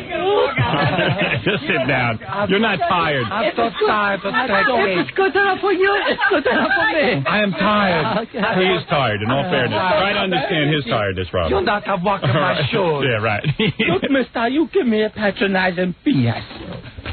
You're walking my shoes for a while. I don't have energy to deal with you today. And what is why? I have not had vacation since January. I've been on the fall. He mimicking me now. Yes, Elephant Boy. All right, very good. Ralph suggested some of that incense I burned in the morning, but I don't think that has a very fragrance. Oh, I like it. Yeah? Anything is better than this. But all right, listen, let's get down to business. We have a lot to get to, and Elephant Boy is taking up a lot of our time. Elephant Boy, believe it or not, we've helped you today, and I hope you've been through this once before about 2 years ago, and you really should have learned your lesson. You know what? You really ought to get a tape of this, and anytime you start to let yourself slip. And I don't believe he put cologne on this morning. No. I think he just walked out of the shower. Be honest. Where did the cologne go? What did you do? You didn't put any under your arms. Right. You got to use a deodorant. No, I did it without thinking as for the fact that... Repeat after me. Deodorant is my friend. Deodorant is my friend. All right. I am an idiot. All right. Now let's get down to it. I suppose. All right. Hope it works this time. We embarrassed you like this before. Next time you're on, I want to do a show on how you shave in the morning because there's a big clump of hair on his neck that he misses every time I see him. Is that right? I either miss the spot or I can mock up because I always get the nick. I see. You don't look like he's been using the same razor blade for about 10 years. Yeah. No, but Elephant Boy, on the side of your neck, stretch your neck here. Let me take a look. Yeah, that's it. I always have trouble with that. You've got a huge, hairy, like a full beard for a little square on your neck.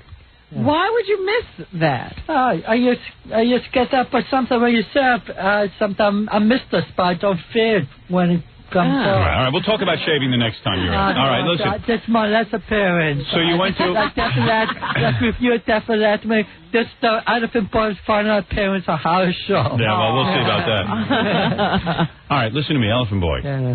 You went and you sang the Star Spangled Banner in front of how many people? About 200-300 people. All right, and this was a big wrestling event? Yeah. And you have a certain affinity for wrestling. You love wrestlers. And you love to, like a girl, you like to hang around the locker room. Not like a guy. Like a guy. Like a guy. You like to hang out at the wrestling matches. And why would you accept the task of singing the Star Spangled Banner? Because it's a challenge, and it's like, why would Bob Pittman's wife want to climb Mount Everest?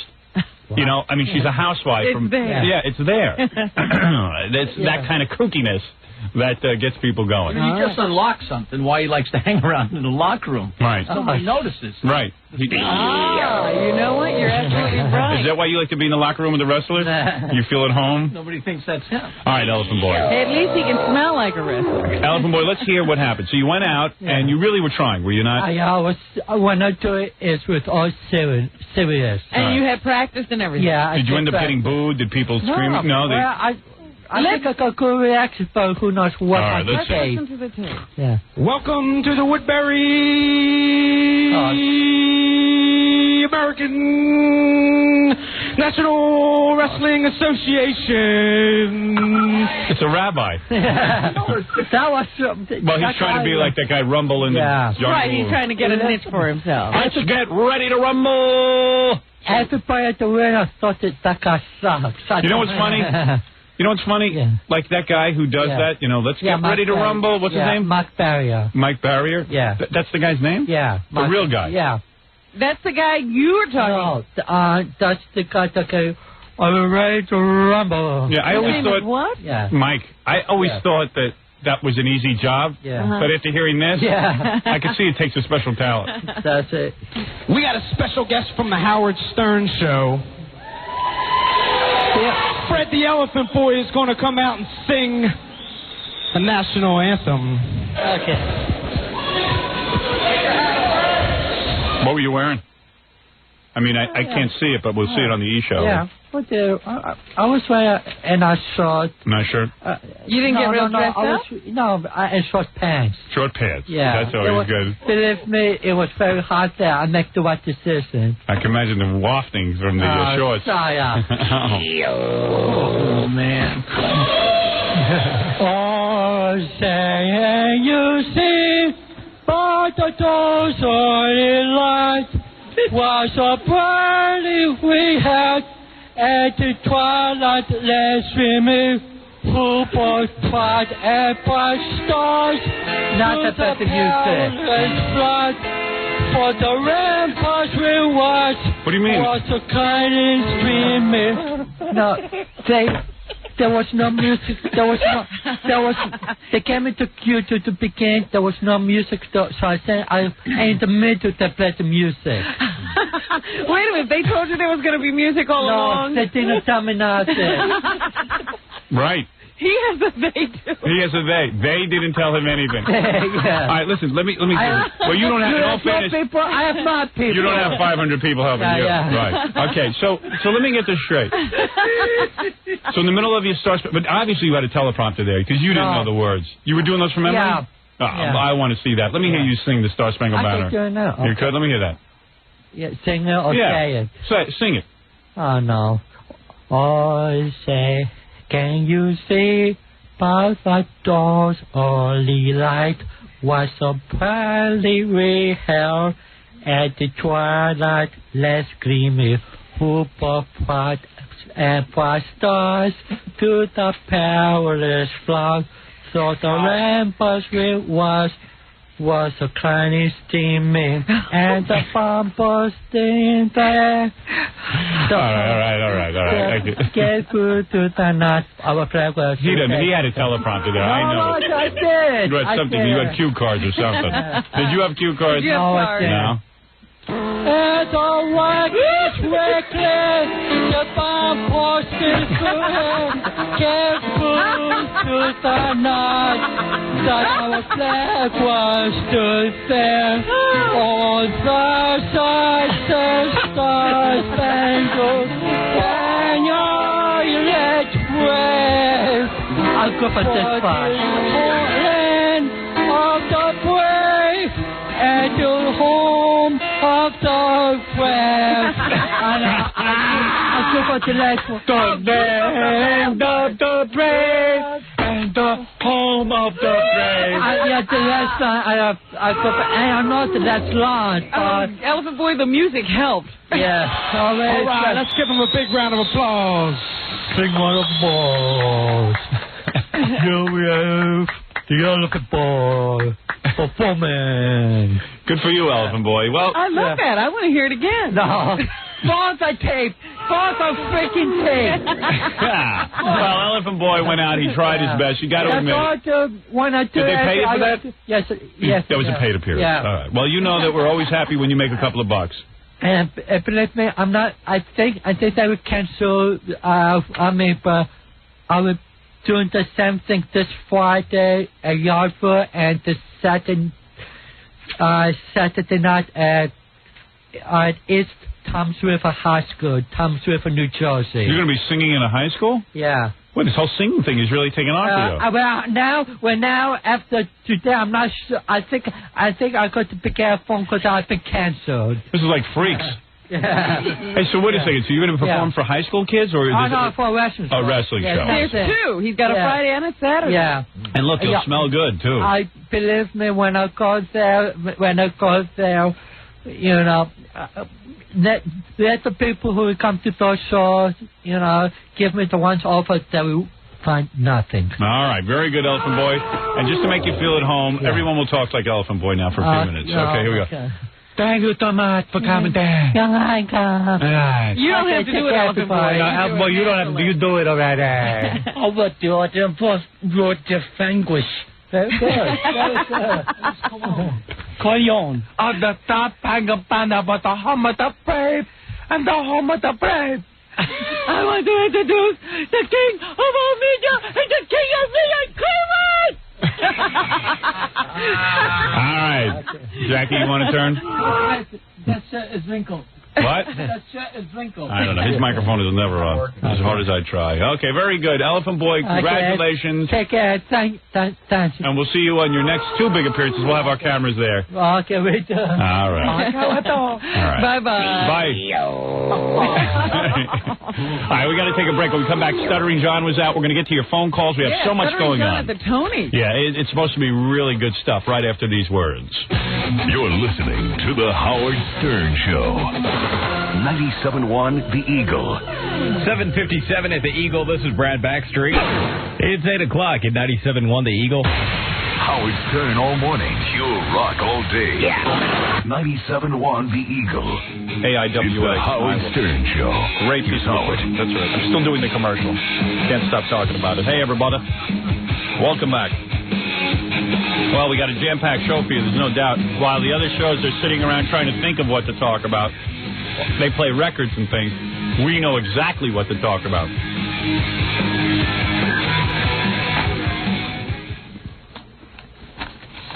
Stuttering John was at the Tonys. The Tonys, or the Anthonys, whatever you want to call them. No, the Antoinette Perry Award is what it is. Is that what it is? That's what Tony is short for, yes. The Tonys celebrate the best of what's on Broadway, and all the stars turn out, like Gregory Hines, Andrew Lloyd Webber, Lawrence Fishburne, who we found out doesn't like to be called Larry, Kathleen Turner, Marlo Thomas, Glenn Close, Maria Conchita Alonso, everybody's favorite. Did you ask her if she was Rosie Perez? Yeah. Good. Red Buttons, Alec Baldwin, Carol Burnett, Matthew Broderick. The list is endless, and John got to meet with all these celebrities. Wow. Where was he? We were on the press line at the Tony Awards at the Minskoff Theater. And, wonderful. It's just like, it was great, you know. All right, so here we go. Let's go over to the Minskoff Theater. Now taking you. Right.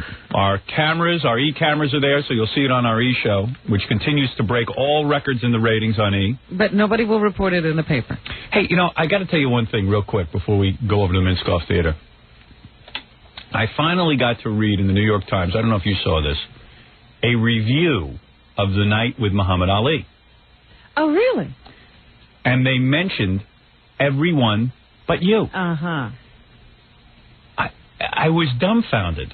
Isn't that interesting? Now, if you tell me that there is not a sort of conscious effort to leave this show out. Now, evidently, you were one of the bigger names there. Mm-hmm. I mean, not to be self-serving about us, but there weren't a whole lot of big celebrities. Freddie Roman was mentioned in what he did. Mm-hmm. I mean, everyone was mentioned. I mean, there were a lot of people there who you would call non-names, but they purposely left your name off. Interesting. And they kind of wrote a blurb about it. And I was waiting to read what they felt about your speech, because your speech was quite good. I mean, I thought so. I mean, I thought it was pretty moving. And are you sure it was a person who went, or was he just writing from a press release? It appeared to be somebody who went because, you know, there was a little something said about what each person did. So, you know, I always try to figure that out. Is this a guy just writing off of what he heard? Yeah, I'd have to see what he'd said and what he didn't say in order to be able to tell. Yeah. You know how the day after... Sorry? The day after I read something in one of the papers that we get, too, that mentioned everybody but Robin. I know. I'm telling you, they hate us. But that's like even when they do interviews now, they just say some rude person. They don't say Howard Stern Show anymore, you know? Yeah, but wait a second. This is different. Some of these reporters have a problem with what you do, and like they just say, hey, they don't have to identify the reporter who asked the question. Yeah, they wouldn't identify if they were using someone else's answer either. The reporting on the lineup. Now, it's not like Robin's an unknown. I'm on the program. Yeah. I mean, you know, and plus she did give a speech that was highly quotable, if you ask me. Something admirable. I mean, there was something quotable there. And nothing, not even a mention that you were there. I mean, it would have been interesting. Or to say you don't like me, something, anything. I'm telling you. It's like a media conspiracy. They can't stand us. That's right. The only time you read anything about us is if it's bad. Right. I just thought it was sort of bizarre. Because plus, I was kind of curious. I said, finally, I'm seeing a write-up on this event. Because it was pretty major. I mean, Roone Arledge, you know, and Muhammad Ali, and Madonna, and you, and there were a couple other people there, too. But Freddie Roman is mentioned. That's like a betrayal to the reader. Yeah, I mean, it is a betrayal to the reader. Because the reporter's supposed to be your eyes and ears. That's right. Well, that's what I've been trying to point out to people all along about these reporters. Even the reports about my confrontation with Linda Ronstadt. It had nothing to do with you. If you didn't see The Tonight Show, you would have thought that Linda Ronstadt scored all the points and that she was right and the audience was on her side. They don't report that she was booed. They don't report anything that happened. They just position it in a way. So, you know, and then, you know, they'll say, well, Robin said this and Linda said that, and then Jay Leno jumped in and saved the day. Well, I saw a letter to the editor that said, you know, in your reporting of this Linda Ronstadt incident, you didn't mention that she got booed off the stage. Yeah. People in the press only tell you what they want you to know. Yeah. Don't believe for a second that what you're reading is objective and they're just being your eyes and ears. It's just really weird. Anyway, okay, I just had to get that, because you know me, I could forget just as easily to mention it. True. Yeah. All right, so here he is, Stuttering John, out at the Minskoff Theater with the various celebrities, hobnobbing with the celebrities, getting the interviews that you want to hear. The first guy up is Gregory Hines. Now, maybe I need to explain who he is. He's part of a dance team, used to be. His brother and him and his father were a dance team called Hines and something. Dad. Yeah. And then they broke up. I don't think him and his brother talk anymore. No, they do. Well, that's what I don't... Strained. Well, that's the thing. I don't know... Again, I didn't know this question. Yeah. I didn't know what it really meant. And maybe now I wish I did. Yeah. Because... Did you set him off? Yeah. So anyway, he's been in a couple of... Yeah, he set him off. He's been in a couple of movies, Gregory Hines. Black guy. How else can I describe him? Earring. Always tap dances. He's the guy that tap dances. Yeah. You know, now that Sammy's gone, he tap dances. Remember he kissed Sammy's feet at the Sammy tribute a couple of years ago? Yeah, Sammy was on his last legs. He could barely talk. He had a whole big roast beef thing going under his neck because he was having chemo. Yeah. He was like... Thank you. Thank you very much. Stop kissing my feet. Sammy, I just want to say I love you. Get away from me. All right, here we go. I So kiss your feet, man. Screw. Hey, it was the safest place to kiss him. Did you see him at the end? All right, here we go. Here's Gregory Hines and Stuttering John. What do you think about what Bob Dole has to say? Who? Is he an actor? Politician. He's an idiot. Oh, Bob Dole. You know, I don't know. I mean, like I said, I think that most people... Gregory Hines doesn't know who Bob Dole is. Talk about being in your own world. Yeah. The culture, you know, they grab onto the negative and they enjoy that. But I myself, I like to try to focus on Craig. Why don't you talk to your brother? Show you how out of it. I called him Craig. Well, each guy we gave a different name to. Like if his name was Greg, we say call him Craig. That was the plan this time. So that wasn't a mistake on John's part. No. He was doing what you told him. Well, you know what's funny though? It started as a mistake. I said I was going to interview Red Bottoms. And then you guys go, and then you started laughing. Right. Yeah, John said to us in the room, I want to talk to Red Bottoms. I go, the guy's name is Red Buttons. He goes, whatever. I go, that's funny. Call him Red Bottoms when you see him. Stuff I like to try to focus on. Craig, why don't you talk to your brother? What? Why don't you talk to your brother? Why are you asking me that? Are you trying to hurt my feelings? No, not at all. I was just curious. But are you trying to hurt my feelings? Promise I'm not. But why would you ask me that? I was just curious. But that's a real personal question. Well, I'm trying to ask something different than everyone else. Yeah, but you're curious in a way that hurts my feelings. Oh, I'm you sorry. have to be more careful about that. All right, let me ask you then. Why are so many... No, man, I don't want to talk to you anymore. I feel like that was a very insensitive question to ask. And also none of your business. Right. You don't seem sorry. Well, you didn't appear to know about Bob Dole, so what am I supposed to ask you? Maybe you wouldn't know about your brother either. Yeah, right. But maybe you hit onto something. I didn't know there was something going on there. Well, evidently something very personal going on. Thank you, Craig. Boy, you know, he's got more guts. You got balls. Thank you, Craig. A man's already reamed him out, and he continues with the Craig thing. So who knows what's going on there? We'll have to get to the bottom of I'm it. sitting there going, maybe he died, and you guys really set me up. But you want to know something? That's a really good question, and he doesn't know about Bob Dole. He doesn't know that Bob Dole's been making these wacky statements about Hollywood corrupting everybody. And did you see what the big thing is about that now? Arnold Schwarzenegger's movie True Lies was mentioned as family entertainment by Bob Dole because Arnold Schwarzenegger's a big Republican. That's right. True Lies is a big shoot 'em up. They're killing everybody. Totally, all violence and sex. Yeah, so everyone's just sort of laughing at Bob Dole and saying, you know, why don't you get off it and get to a serious issue? Well, I thought about it this weekend. I know that these were names and artists that Bob Dole knows nothing about. He didn't see any of these movies. He's clueless. All right, here's Andrew Lloyd Webber. He's the guy who writes all these horrible plays on Broadway. In fact, I'm going to have some examples of his work. I'll get the song from Sunset Boulevard that Glenn Close Oh, good. That should be fun to hear me sing that. But he did write Jesus Christ Superstar, right? Sure. That's a great That soundtrack. was the first thing he wrote, right? You'd like that. Yeah, come on. There's one good song on that he hit, and everything else since then has sucked. All right, so here's Andrew Lloyd Webber, who's like a little troll, right? You towered over him. Yeah, well, yeah, he's about 2 inches smaller than me. Yeah, but he makes tons of money with Broadway. Incredible amounts of money. Which is a real goof. It's the only place you can hear bad music like that and pay for it. And everybody tries to cover up. I'm reading this article that was about by his ex-wife, who he paid a lot of money, so she can only say nice things. Is that right? Yeah. Cool. And so she was saying, well, you know, Andrew's music is very difficult to sing because, you know, it's written for violin. No, who would know? All it is talking. Mr. Webber? Question over here? Hi. Why do you think so many Broadway dancers are gay? Sorry? Why do you think so many Broadway dancers are gay? I'm sorry, I really don't think I can answer that. I can't. Are they? Well, yeah, I guess. Thank you. Thank you. That's Sir Andrew. Yeah. All right, so here's, we read somewhere that Lawrence Fishburne, the actor, again, some people confuse him with, who? There's 3 black actors. Wesley Snipes and Denzel Washington? Right. Samuel L. Jackson, Wesley Snipes, and Lawrence Fishburne is the same guy to some people. So Lawrence Fishburne, he doesn't like... What's his most famous movie, Lawrence Fishburne? Oh, gee, that What Love Got to Do with It, I would imagine. Yeah, the Ike and Tina Turner story. And he recently declared that you should not call him Larry Fishburne. He's Lawrence now. So we told John to call him Larry Fishbait. See what happens. All right. Oh, boy. Lawrence, over here, Lawrence. Come on here. Lawrence, come over here. How you doing, Lawrence? Why are people booing? Because he's not coming over?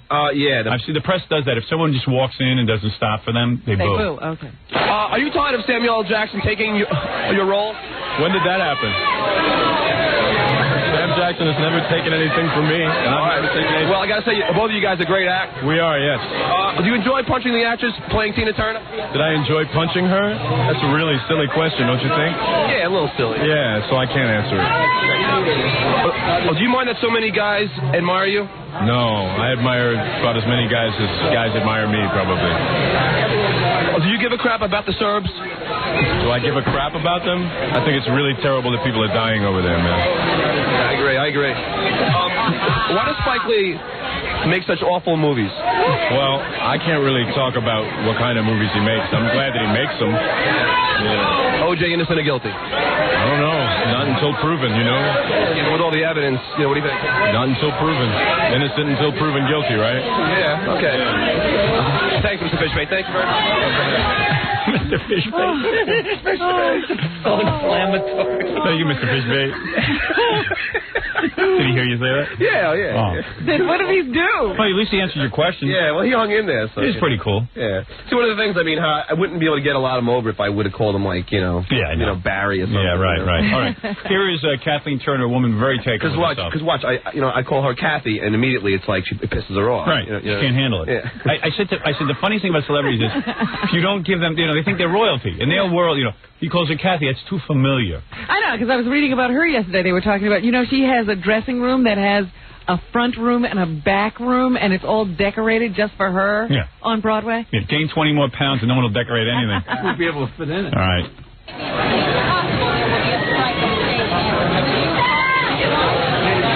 I don't know. Let's see. She has this I affected... don't know. I don't know. She I almost don't looks know. like Johnny Carson. I know. Is she British or what? I mean, no, she doesn't talk like that. I know people who know her from when she first started her soap acting career. She never talked like that. Now she's all affected, and don't her eyes pop out of her head when she talks? Well, I didn't Well, really she stretches them real wide. Yeah. I don't know. I don't know. That's a totally fake voice. I don't know. She talks like she's British. Yeah, I know. Well, yeah, you see her on Broadway. She doesn't talk like that either. No. I do believe in the show must go on, but I think their work is as valuable as ours. Kathy, will there be a... Kathleen, I'm sorry. Will there be a VI Warshoki too? I don't know yet. Thank you. Oh, hey, I already answered your silly question. All right. Broadway's dying. What do you think about that? You know, it's exactly the opposite. Tonight, I will tell you, but I'll tell you now, that we have broken all records this season. That we're up to the highest... What's her story? So she got mad when you called her Kathy? Yeah, she was like, pardon me. I beg your pardon? I already answered your silly question. What's with her voice, man? Oh. In Broadway history. It's fantastic. Kathleen, which was a bigger disaster, the Oklahoma bombing or the Man with Two Brains? I really don't like you. Kathleen, Was she in The Man with Two Brains? I guess so. Oh, man. Oh. I really don't like you. I really don't like you. Oh, I feel thrilled. Oh, God.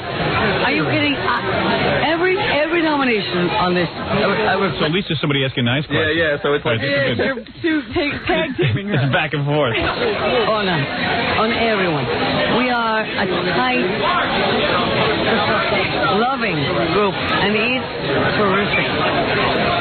Why do the jerks from the Tonys ignore you? I'm sorry? Why do those jerks from the Tonys ignore you? Oh, I don't know if they ignored me. I think we had an extraordinary situation in that we had, for a change, some terrific, a very strong season of women this year. And I think that there were two men, and I've got time. I'll pay my dues. Let me ask a question. Is Michael Douglas, is he big in the lap? I beg your pardon? Is Michael Douglas, is he big in the lap? Big in the what? In the lap. I don't understand. Can I hear a sample of your real voice? This is my voice. I'm like, Kathleen, big fan, Kathleen. Walked away after that one? Yeah. Oh, man. She knows that's not her real voice. This is my voice. This is my voice. She really Big in the what? Big in the what? Remember Tallulah Bankhead? Yeah. Who used to do all those old talk shows? Big in the what? Big in the what? I don't understand. This is my voice. What? Big in the what? I really don't like you. I really don't like you. Big in the what? I don't like you. She's got 1 foot on the planet Mars. She is way over the top. In the Wonderful season. There are a lot of strong women actresses. In the what? In the what? Big in the what? Big in the what? Wait, I gotta hear that again. When she goes big in the what? That's because she's what is she, over-pronouncing every word? I'm famous, damn it. But I'm not sure for what. And for a change, some terrific, a very strong season of women this year. And I think that there were two men. And I've got time. I'll pay my dues. I've got time. And I've got time. I've got time. This question, is Michael Douglas, is he big in the lap? I beg your pardon? Is Michael Douglas, is he big in the lap? Big in the what? In the what? In the what? Big in the what? What? Big in the what? I beg your pardon? I beg your pardon? Lord Windesmere and I have to be going into the Tony. She never goes to English. She lives right here. Big in the what? Her breath reek, too, you know. Oh, well, that's your personal opinion. That's your personal opinion. Hey, so she'll use some scope. Big in the what? All right, we're going to take a break, and we'll be back right after these words. More to come when the Howard Stern Show returns in a moment. 97.1, The Eagle. 8:19 at the Eagle. This is Brad Baxter, Eagle. It's 8:22 at 97.1 The Eagle. Howard, Harley, 97.1 The Eagle. It's the Howard Stern Show. Damn right, Howard. Thank you. Hey, Joe Walsh, how you doing? Hey, how you doing? Okay. How you doing, you bum? Will we ever see Joe Walsh again? No, this is Joe Walsh Jr. How you doing? How you doing? How you doing, you bum? Hey, how's things with the Eagles going? God Italy sucks. I don't like him. He gets in my way. How you doing? Isn't that tour over? Is the tour over? Tour's never over. Right. I'm touring right now. All right, thank you. How you doing? All right, listen. How you doing? I said Stuttering John I is hate here, Joe. the Eagles. What was the question? Stuttering John is here with us now, and Stuttering John was with Marlo Thomas last night at the Tony Awards. Let's jump right over to that. Oh, that's Marla looked quite nice last night, didn't she? Marla? How did Marla look, John? Rob's asking you a question. She didn't look too bad. All right. She looked all right. For an old bag. Marla, hi, how are you? How are you, WXRK? Good. Why are you so militant? Why am I so what? Militant. Militant. Am I militant? Okay. What is Gloria Steinem's problem? She's always Nothing wrong. Who are you? What? John, how are you? Give me a big hug. Did she hug you? No, she walked away. Was Phil with her? No. All right, here is someone called Maria Conchito Alonso. I swear to you, I don't know who she is, but we asked her, are you Rosie Perez? Yeah. This is my favorite question to ask someone like her. If there would be a strike, would you cross the picket line? I have to be in favor of the workers. I have to be in favor of what's right, and we'll see what happens when the moment comes. Are you Rosie Perez? Am I Rosie Perez? No, it's Rosie Perez Maria Conchita. Are you jealous of Rosie Perez? No. Why should I be? I don't know. Do you have a green card? Do I have a green card? Yeah. Who are you? Why do Spanish men love big asses? That's what Marisa said, right? I think that where there is meat, you can grab into it much better than when it's bones. Bones stick into you. Meat, you can play with. Yeah, see, I'm Spanish, too. My last name is Melendez. Oh, okay. Goodbye. Well, it's been nice talking to you. Bye. All right, now here is, we were sitting in a meeting trying to come up with questions for everybody, and John said, I want to interview that Red Bottoms. I said, the guy's name's Red Buttons, and he goes, I don't even know who he is. I said, all right, we'll just call him Red Bottoms. I said, there's a guy who will probably be really pissed off if someone gets his name wrong, because he thinks he's, big star. Hi, Mr. Bottoms. How are you? Good, fine. Let me ask you a question. Did you win when you sued that a-hole Joey Adams? Huh? Did you win when you sued that a-hole Joey Adams? Come on. Where did you come up with a question like that? Oh. Didn't he sue Joey Adams? I don't know anything about that either. He I was sued... wondering what you were talking about. Joey Adams wrote a joke book, and Red Buttons felt that a lot of his jokes were in Joey Adams' joke book, and he didn't get attribution. Joey Adams. And he didn't. Had a book called Roasts or something like that, and had a lot of classic roast things. And Red Buttons used to make his living doing roasts, and he was pretty pissed off. It was a big deal. It was a very big deal. So it was like, well, why would he think that was the question that was supposed to be nice? That was in his favor. He didn't understand you called him Bottoms. I thought he would. He didn't seem to understand that at all. Yeah. I missed him. It's too bad. You have to try that another time. Yeah. Here's Alec Baldwin, old friend of the show. Okay. We'll get him in. Well, he probably recognized John. Yeah, but it doesn't matter, Excuse me, over here, sir. Excuse me. Alex, excuse me. Hi. Who are you? Get out of here. What are you doing? Alex, will there be a shadow, too? No, get out of here. You listen to you. Always busting my balls. Yeah, but we love you. You know that. You love me. You love me, but you like to squeeze me. Come on. Alex, just one for Howard. Alex, just one for Howard. Just one for Howard. Do you ever look at the stains in Kim's underwear? I say I love you, Howard. I hope you're doing well. Thanks, Alex. Why do you have to mention his name at a time like that? I was watching. Yeah, don't mention my name. One for Howard. Thanks. Here's one for Howard. Stains with the underpants. Stains in the underpants, Alex. Please. This one for Howard. Stains. Underwear. He walked away when I said that. I don't blame him. I saw him on CNN last night arguing with some senator or congressman, Alec Baldwin. He's like a congressman. I know, he's into that whole thing. I know, and he was arguing about the National Endowment for the Arts, but then Meathead was doing it too. Rob Reiner. And then who else did you say? James Woods? James Woods was doing it too. Every day, all actors were arguing with politicians yesterday, and the actors were more equipped to argue than the politicians. Sad. This is what our country's come to. The actors were more intelligent than the stupid politicians. That's weird. Okay, anyway, so here is Carol Burnett. Yeah. Carol! Hi, how are you? Can you do that Tarzan yell? You know what? I did that once, and somebody pulled a gun because they thought somebody was getting hurt. Unless everybody knows you're going to do it, don't do it. You know what I'm saying? Yeah, it's ridiculous. Is it fair you're unemployed and Ellen DeGeneres is a superstar? Pardon me? Is it fair that you're unemployed and Ellen DeGeneres is a superstar? I'm not unemployed, and she is a superstar. Thank you, Carol. She pissed? You pissed off Carol? Yeah, she walked right away. That was I thought she'd be pissed off just you saying, hey, do that. You should just say, hey, do that Tarzan thing for me. Stop that. Just do it. Stop being a baby. Do it. Just do it. That's what you're paid to do. Do it. Do your stupid Tarzan yell and get out of here. And tug on your rear. Yeah. You guys are making the question so absurd now. Have you noticed there's not one celebrity that hasn't asked for it to be repeated? I know. Because That's they so can't great. believe it. Yeah, they're like, wait a second. I didn't hear that right. Yeah, maybe you should conk me on the back of my head so the wax falls out of my ears. My ears are failing. Yeah. It really was tugging on her ear. Yeah, we had a question in there. Did you ever tug on your ear so hard that your ear fell off? No.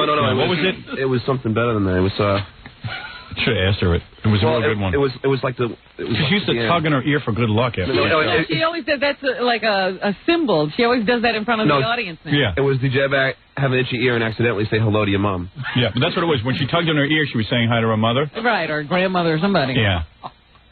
So we asked her, did your ear ever itch so bad that you accidentally said hello to your mother? All right, here's Matthew Broderick, who really hates you.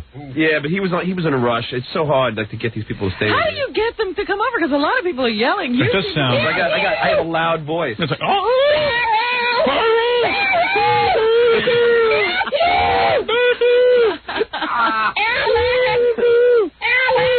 And it's a pain because I will get them over, and then all the other reporters like glom, and then they'll ask the normal questions, so the people stay with the normal questions. Matthew!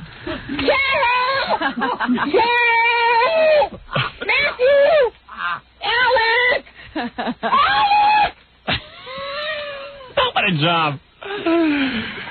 Excuse me, Alec? It's like the crowd. And then John is in the middle of that going,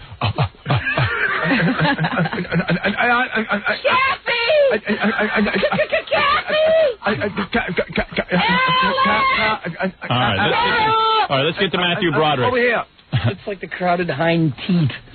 Here's Matthew Broderick. Final one. Matthew, how you doing? Matthew, let me ask you a question. Yeah. So how do you succeed in business without trying? What kind of question is that? I don't know. Matthew, come on, Matthew. Big fan, Matthew. Big fan. Give me a hug. Did he recognize you? No, he was in costume and stuff and running in. You know. Matthew!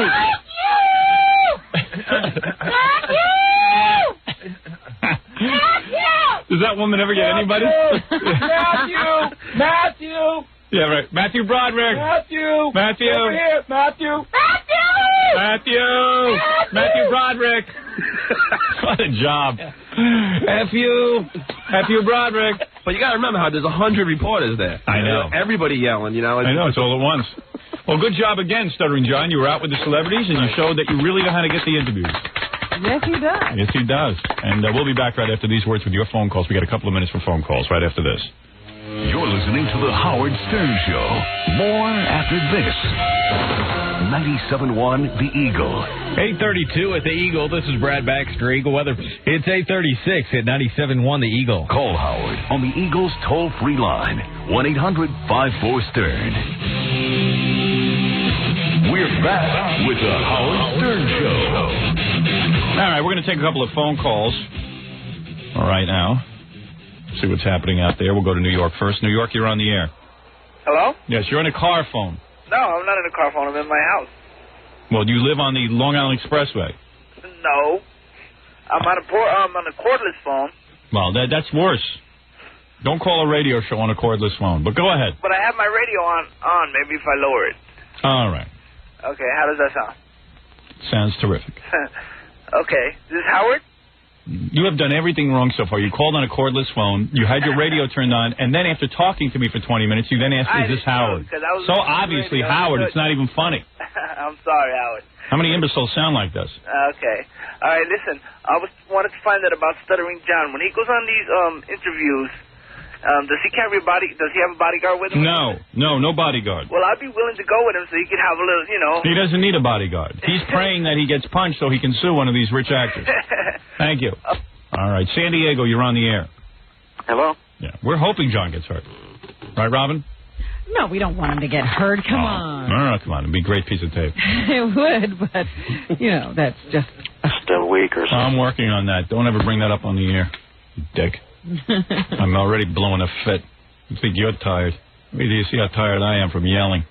All weekend with these guys. Let's not compare tired. Well, that's true. We're not in a contest. You're right. Hi, you're on the air, Miami. Hey, Howard. Hi, sweetie, baby. Hi. I have a couple of questions for you. I hear your voice shaking. I hear your radio on. Is this your hero? Hello? Sounds like she's idolizing you. You're shaking as much as I did in front of Muhammad Ali. Yeah. I don't think so. All right, come on, lower your radio. Let's get with the program, everybody. Okay. What's all that static? Is that the line? Yes. My question is, remember on Friday you were talking about that Harris guy from New York who ran off with a 15-year-old? Yes. You were putting him down and criticizing him. And That's right. Well, I totally agree with you, but how come you're so much more lenient with But a Few Go? I'm not lenient with But a Few Go. I've said a million times that I think what he did was wrong, and I feel very bad for Mary Jo. Okay. I mean, what do you mean lenient?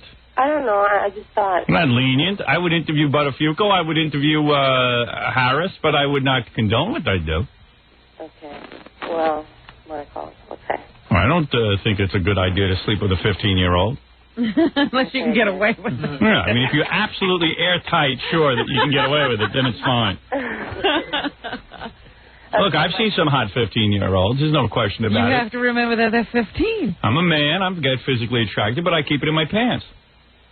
Yeah. I keep it in my pants way too much, believe me. I could be You think women don't see attractive young boys, but you just keep it under control. Has there been an issue there, Rami? All right. Thank you. In other words, if you're trying to call me a hypocrite, you can't. She's trying to trick me up. Orlando, you're on the air. Yes, I'm sexually attracted to Ralph, and I just don't know why. Could I speak to him, please? Well, you speak a lot like him. Well, that's another thing. You guys make fun of Ralph's speech. It's satisfying to me. All right, New Orleans, you're on the air. Chicago, hello. Howard Stern! Howard Stern! Howard Stern! I'm sorry, what? I'm sorry, sir. I'm sorry, it made no sense, sir. A screaming fan. Oh, thank you. How do you deal with fans, by the way? Let's say like that person who's obviously is allowed one call a year. Yeah, and God. he makes it here. Poor baby. We know that. And you just cut him off. First of all, I'd leave him on. That's sanity. It's that Kathleen Turner again with that fake voice. That Larry King. Oh, my, you just cut him off. First of all, you just got him off, don't you? You just got him off. Talk like a normal person, Kathleen. You didn't talk like that years ago. Los Angeles. I bet she doesn't talk like that at home. No, you couldn't keep that up 24 hours a day. Los Angeles, you're on the air. Yeah, what are you doing? Hi. I went to Jay Leno taping 3 months ago, and I asked him, I go, when's Howard coming on? And he goes, talk to Howard, and he's coming on in, a few months. Is that true? I don't know what you just said. You made no sense. You asked me, is it true? You said, all I could ascertain from your comments was that you spoke to Jay Leno. You said, when is Howard coming on? And he went, blah, blah, blah, blah, blah, blah, blah, blah. Is that true? Oh, are you going on or not? Am I going on the Jay Leno show? No, I'm not. How come? I have nothing to say. I have nothing to promote. I have nothing there was no desire to get on a plane and go to California and be on the Jay Leno show. But I want to see you. I watched the Jay Leno show the other night. Friday night he had on Cindy Crawford. And Lyle Lovett. I saw the Lovett. previews. I didn't see the show. It was the most amazing show I ever saw. Two people who were going through some of the biggest divorces in the world. Richard Gere was Cindy Crawford's husband, and Lyle Lovett was, of course, married to Julia Roberts. And not one question about it. And it's almost like don't even have them on. It is so bizarre. Well, I saw Anthony Quinn on that CNBC show with that guy who took over for Tom Snyder. All right. Charles Grodin. Yeah, and Anthony Quinn has like a 18-month-old baby with another woman, and his wife is suing him for the divorce, and never mentioned. Guy has one foot in the grave, and he's got an 18-month-old baby, and you can't talk about it. And it's obvious that you're told that you can't talk about it. And they talk about knitting. They talk about Zorba. Right. That's something he did 50 years ago. Yeah. Scumbag. Who, me or... Lyle Lovett. Oh, Lyle Lovett. Why is he a scumbag? Because he looks like one. Oh, okay. Just curious. Thank you. All right, bye. At least he had a reason. I usually don't have a reason. Myrtle Beach, you're on the air. Oh, it's so weirded out when Ralph touches me on the head. Oh, man. You know, I lost V's coat at Robin's book signing. What did he say? He's doing Billy West. I'm doing Billy West. I lost... Very good. All right. Washington, you're on the air. Billy West imitator. Yeah. Hello, Howard? Yeah, hi. Hi, how are you? Yes. I just wanted to know if you've ever been with a black woman. No, I've tried. You've tried? Yeah. What happened? Well, I went to a high school. I guess I've told this story about 1 billion times, and it's in my book. She hasn't heard it. I went to an all-black, I grew up in a black community. Uh-huh. I was one of 3 whites the last year I lived there. In fact, I got to congratulate my old town, the town that I love and adore, Roosevelt, Long Island, where I was beaten. Why are you congratulating them? Well, they made the news. I got to check into this. Dan Foreman told me about it. He says he came across the wire. I don't have the story in my hand, so I'm paraphrasing from what... This is third-hand information, but he says that Roosevelt was the first school in New York State, just named this week, to be taken over by the state. It has never been. Right? It's never been done before. The school is so out of control. The community is such a mess and a nightmare that the state is now stepping in. You know, usually a community school board runs the school system, and that's how it works on all these different school systems on Long Island. Roosevelt, my old hometown, for the first time, is going to be the only school in New York State to be run by the state. By the state. The state has to step in. It's a war zone. Wow. Nam in 69 was safer in many ways. At least he had some guys with guns.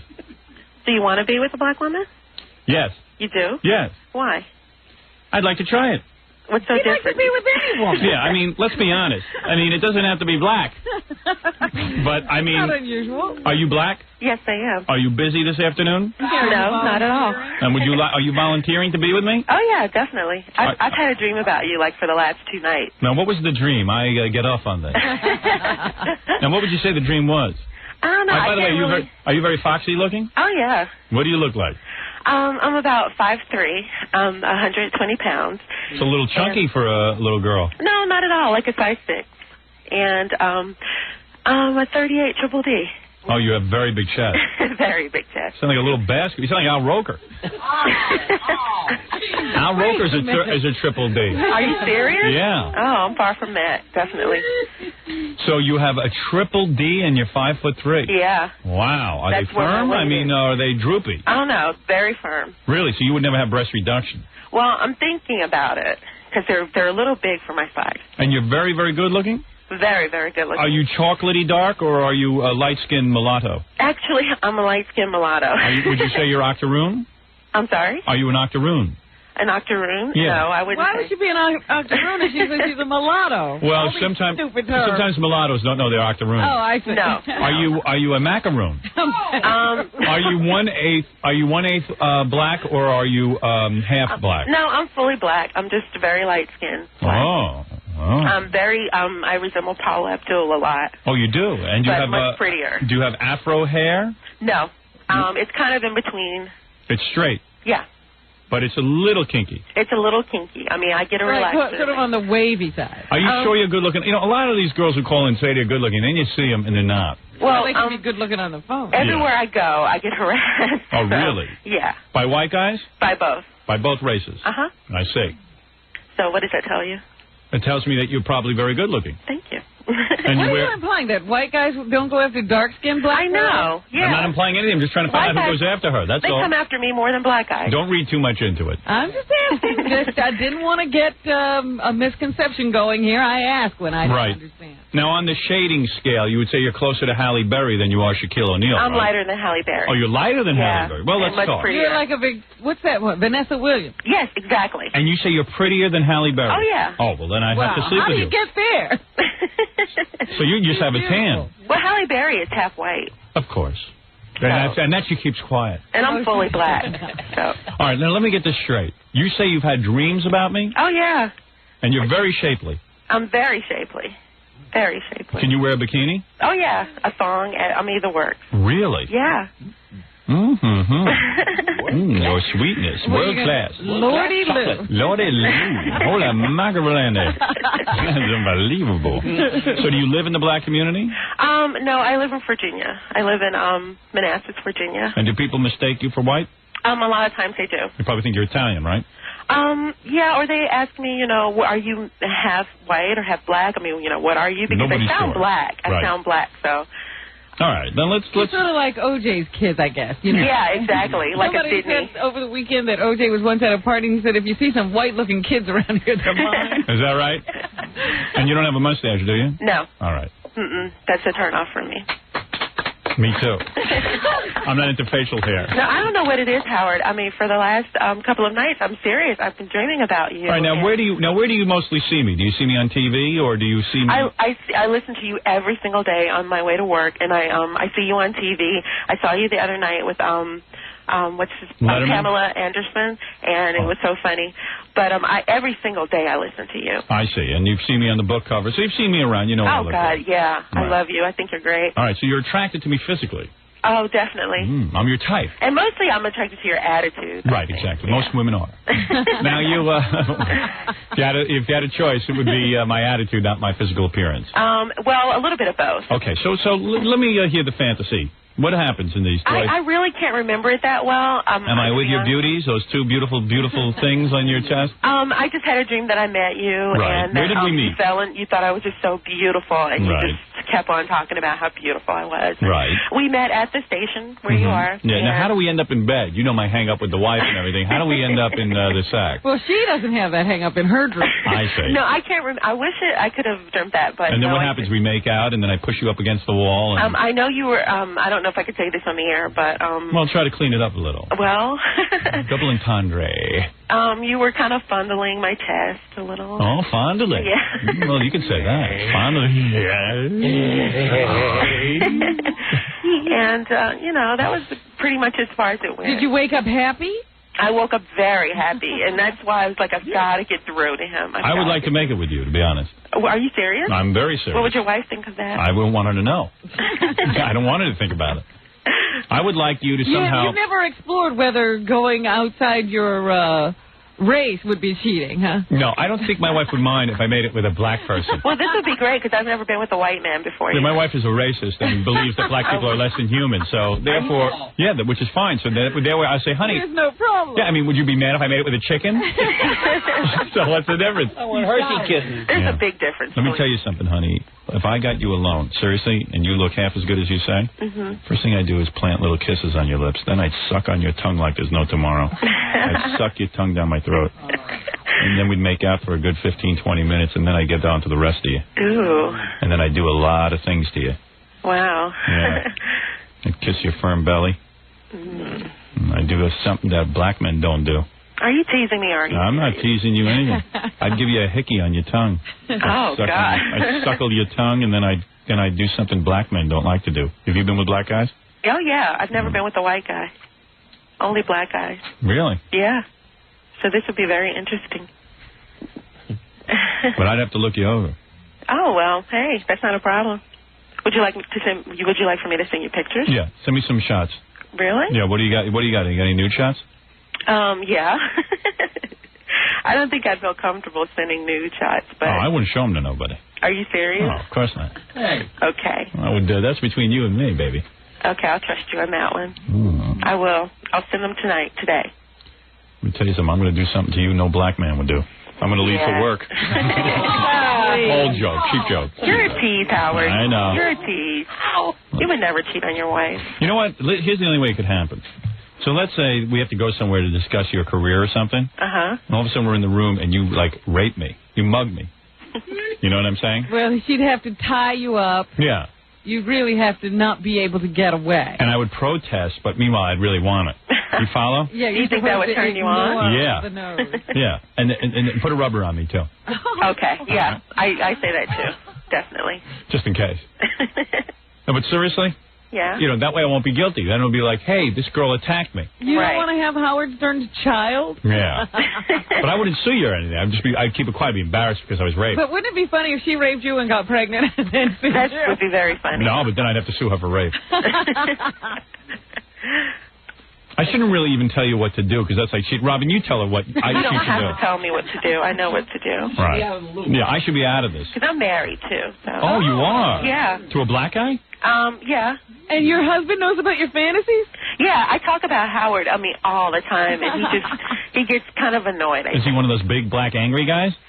No, he's actually, he's a former Marine, so he's pretty great. big, but... Yeah, good. Yeah, so when he comes after me and chops my head off. But he's not the jealous type at all. Oh, good. No. So he lets you go sleep with other guys? He would if I really wanted that. Wow. Really? I'm serious, yeah. Wow. Definitely.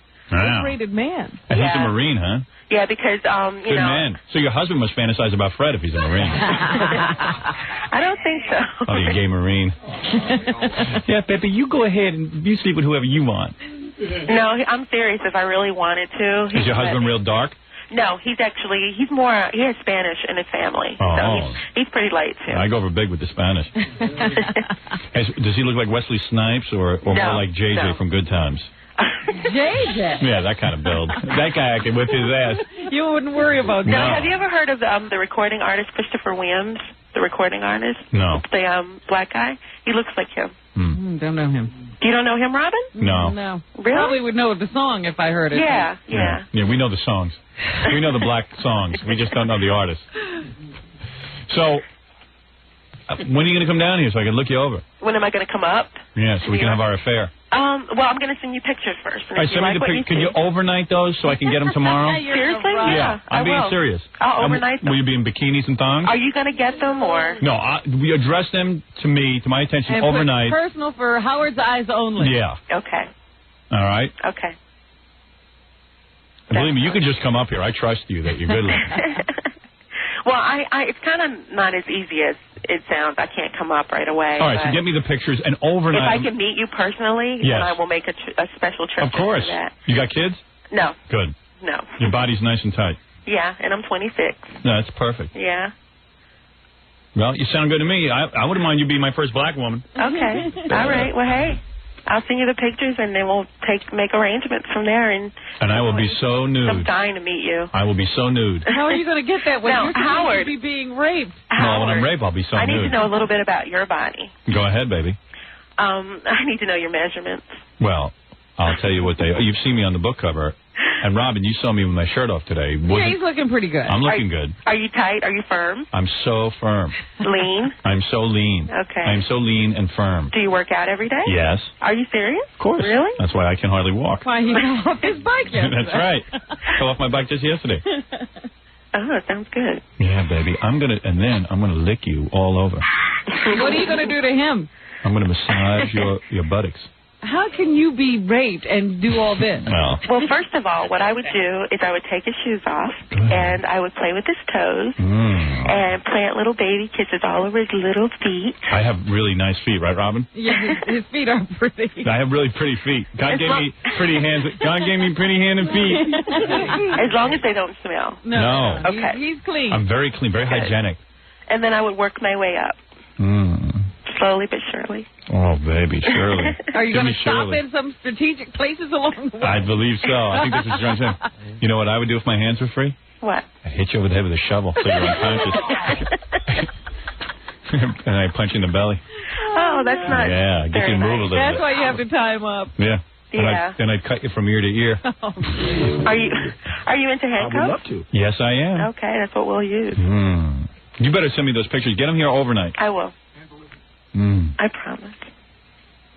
All right, baby. Okay. Take care. Okay, Howard. Hurry up with the picture, seriously. I will. I'm You're looking serious. at them right now. My name's Angie. So. Okay, Angie. All right, sweetie. Is it Ganji or Angie? Angie. All right. I'll see you. You know what? I'm going to nickname you Sapphire. Oh. Robin.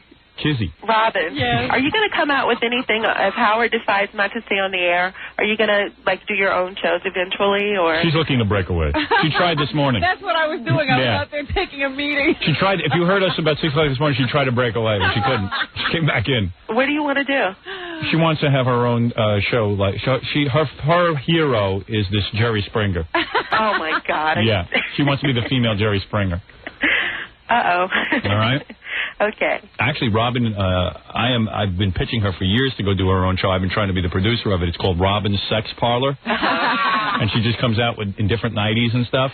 And then all the girls come out, and then they have sex. I think that's cable access. Yeah. Robin, you should run your own strip joint. Yeah, well, that's, I'm serious. I don't want to say too much, but that is in the works. Yeah. Yeah. You would really make a lot of money. Right.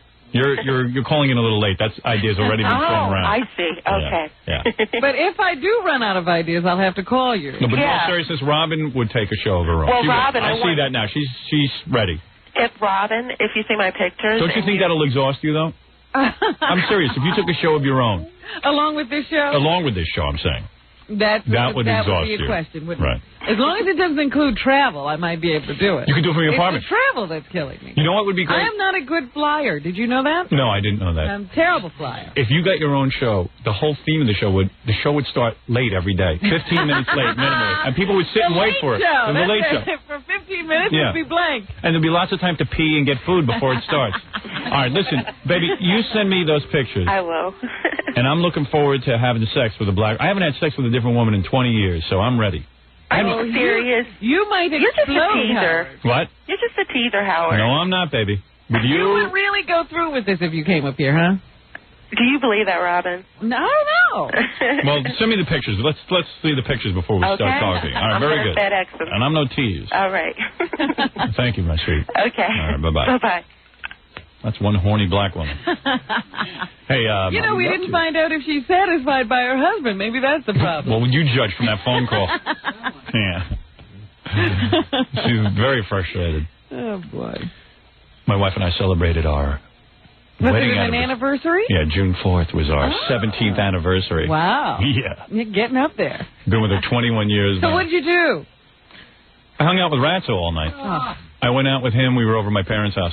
So it was a very nice celebration. Yeah, and my wife was totally pissed. She goes, it's our anniversary, and you're going to go hang out with Ratso tonight? I go, that's right. You see, you guys are so pussy-whipped. On a Saturday night, you got to teach your wife a lesson. What did you do? You left her at home? Yeah, this wasn't just any... I said, I tell you what I'm going to do. I'm going to trot you out for dinner real early, and then I'm hanging out with Ratso because I made plans with him.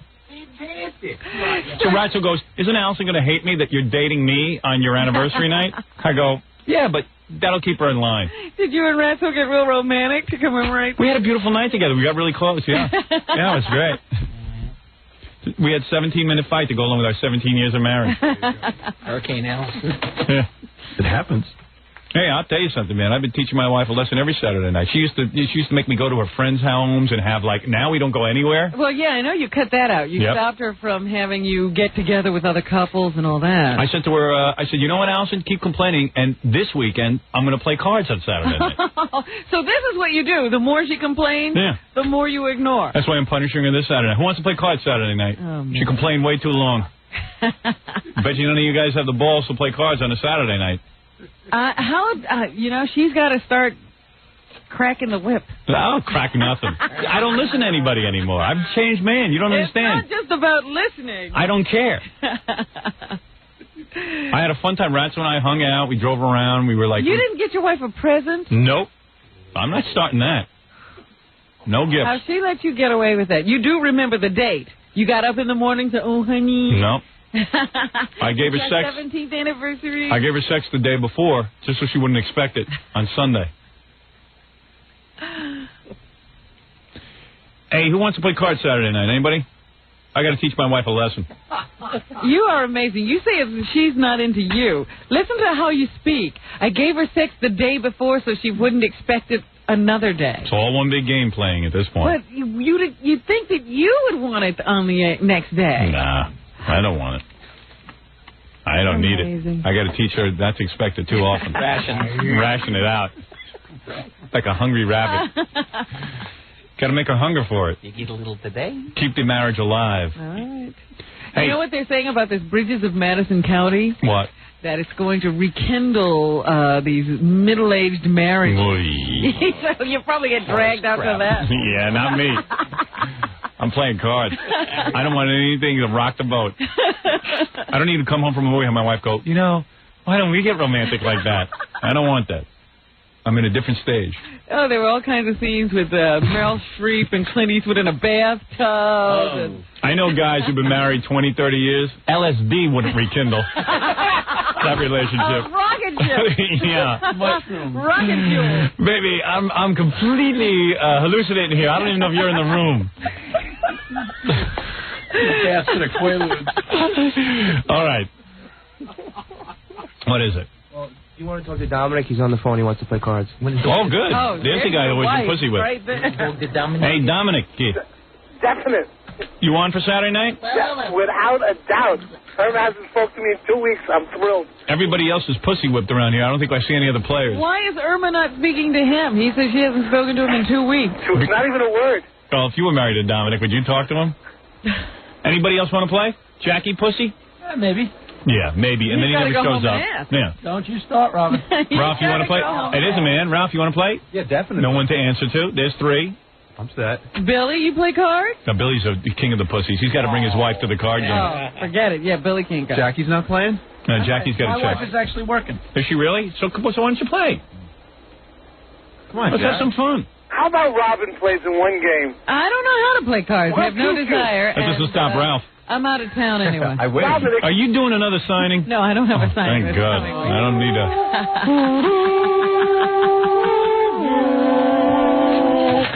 Robin, it would definitely take some of that tension away that we heard this morning. Playing cards with you guys? What about you, Gorilla? You want to play? Yeah, I got some extra cash. Do you know how to play? Yeah, I know how to play. If I see that you don't know how to play, I'm going to pick you up and throw you out a window. Are you going to feel sorry for him and not be able to take his money? No, see, that's the other thing. I had to pay him the last time. I've got some extra cash. Do you? I got spare cash. All right, and if you lose, you're going to be able to handle it, or you're going to cry like a girl? How much do you have extra? I have about $100 I can waste. $100? That's not See, that's not a... It's not going to last you. It's not a good And stand. D'Amato wants to play. All right. Joe Famighetti wants to play. Joe Famighetti's going to play? Absolutely. Well, you'll probably hear from Dan later. Hey, what about Ron Dargenio? He playing? Who's that? This guy I know. We want Robin. Robin, come on. Hey, I bet you Dan will play. Dan Foreman. Yeah, Dan will be there. I don't know. I got to ask my wife. For Saturday night, that's a little rough for me. Really? Dan has a problem with Saturdays? Yeah, he's the way he's always telling me, you don't know how wild I am. My wife lets me do whatever I want. I go, well, you want to play cards Saturday night? Wrong with Fatso, him. use your head. I had to bleep you. Right. Don't talk about that. Oh. It's some attorney. Like this one on. Yeah. Jesus. Dominic was all over the paper over the weekend. Did you see that? Dominic calls me up. He goes, Howard, turn on Channel 12, turn on Channel 11, turn on Channel 9, turn on Channel 7, turn on any channel. I'm on every channel. I go, what'd you do now? What did Joey do now? He goes, not Joey, I got a new case. Some guy just shot his... Isn't that a sad case? Some guy just shot his son. Isn't that sad? My God. And I got to get him to post for Playboy. No, isn't that a sad case? Seriously, I got... Hey, what if you get the guy who just shot his son to post for Playboy? No, don't mix... This is sad. I don't This get you is Mercedes. a tragic case. Yeah, I bet. I got this case from these Greek lawyers named Latos. They sent me the case. When a case is tragic, that means the client has no money. No. Yeah. That's the only tragedy Dominic can relate to. Dominic managed to be in the room before the guy was shot. With his card. He instigated the whole thing. Go ahead, shoot him. I'll represent you. Hold me come higher. No, this was sad. It really was. This is a nice man. And Listen, Dad, you got to go to jail. I'd get you out Saturday, but I got to play cards. Oh, yeah? You going to get the guy off? It's a tragic case. The man's a very good man, and his son was giving him problems, and the tragedy happened. You know what his son actually saved his life. Yeah, because the father was going to commit suicide, That's right. so the son stopped him. The guy he shot stopped him. I know. Think about that. It's a Greek tragedy. It really is. Oh, please. Yeah, give me some feta cheese. That's a great tragedy if there's no cheese on the salad. You know, he shot his kid because he smoked pot. I know. I don't know the whole story yet. Yeah, the kid was smoking some doobies. You didn't like It's not that simple. These are one. So what is it? So tell me what's so complicated. Well, because there's a man who comes to this country who struggles to build a business. He owns a factory, and his son was out of control, and he couldn't. What, smoking pot? Not that. It was other things. But they're all good people, and you know what? It's going to be a movie. No, I'm just kidding. You're writing the script. What is it, Gorilla? Stan Dworkin said he'd play. What? Oh, please, I don't want to. Why? What's wrong with Stan? Oh, come on. I don't like Well, you could goof on Stan. You don't like Stan? Come on, he's great. He's got hair in his ears. You hear what Dominic just said? The election's over. Yeah. What'd Stan ever do to you? Stan's a good man, isn't he? I like Stan, but there's limited seats available. Yeah, I know what you mean. And we got a senator. Listen, we can make a choice. D'Amato or Dworkin, make the choice. That's a no-brainer. I think D'Amato's avoiding me. You think? Yeah. No, he's not. He's not? Absolutely not. He actually has called my office asking when we're playing. Oh, he has? Yeah, he just doesn't want to go on the air anymore ever since he did that Chinese Giorgito thing. Yeah, he didn't do it on my show. No. Why are we being put? Maybe he'll do it at the card game. You think Claudio will let him come to the card game? Or will she be with him? Now he might have a problem. Yeah, right. His status has changed. I'm so in love. I love the Claudia. I'm so in love. He's like, oh, boy. I feel like the frog who's been kissed by a princess. Yeah, if D'Amato's going to sit there all day and talk about how much in love he is, who needs him there? He's going to start crying. Yeah. He'll put a picture on the table. Yeah, right. Like before we play, he'll have to put a big 8x10 of Claudia Cohen on the table. I'll be calling her between hands. Yeah, right. Honey, are you still in love? I'm in love. All right, we'll play. That's on. All right, and you cater it. I'll take care of it. Bye-bye. Thank you. Shrimp, Dominic. A lot of shrimp. Shrimp. Peel and eat. All right, we're going to take a break, and we'll be back right after these words. We'll be back with the Howard Stern Show. Don't go away. 97.1 The Eagle. Howard Stern all morning. Pure rock all day. Yeah. 97.1 The Eagle. You're listening to the Howard Stern Show. Once again, Howard Stern. Did you hear about that big meeting O.J. had with his lawyers this weekend? No. I was reading a little bit about it. I didn't understand it exactly, but they were saying that, it almost sounded like a comedy routine because they had to go in and give him good news and bad news kind of thing. What's the good news? They found some good news? Well, the bad news was that, of course, they had to sit him down and say, O.J., your blood is everywhere. It's in the Bronco. It's on the socks. It's on the underpants. It's on the this. It's in your house. It's on the gloves. It's all over the place. So they found good news, though. What is the good news? Well, when they were working with all this stuff, they found that O.J.'s cholesterol level is very low. And they told him that, and he was so thrilled.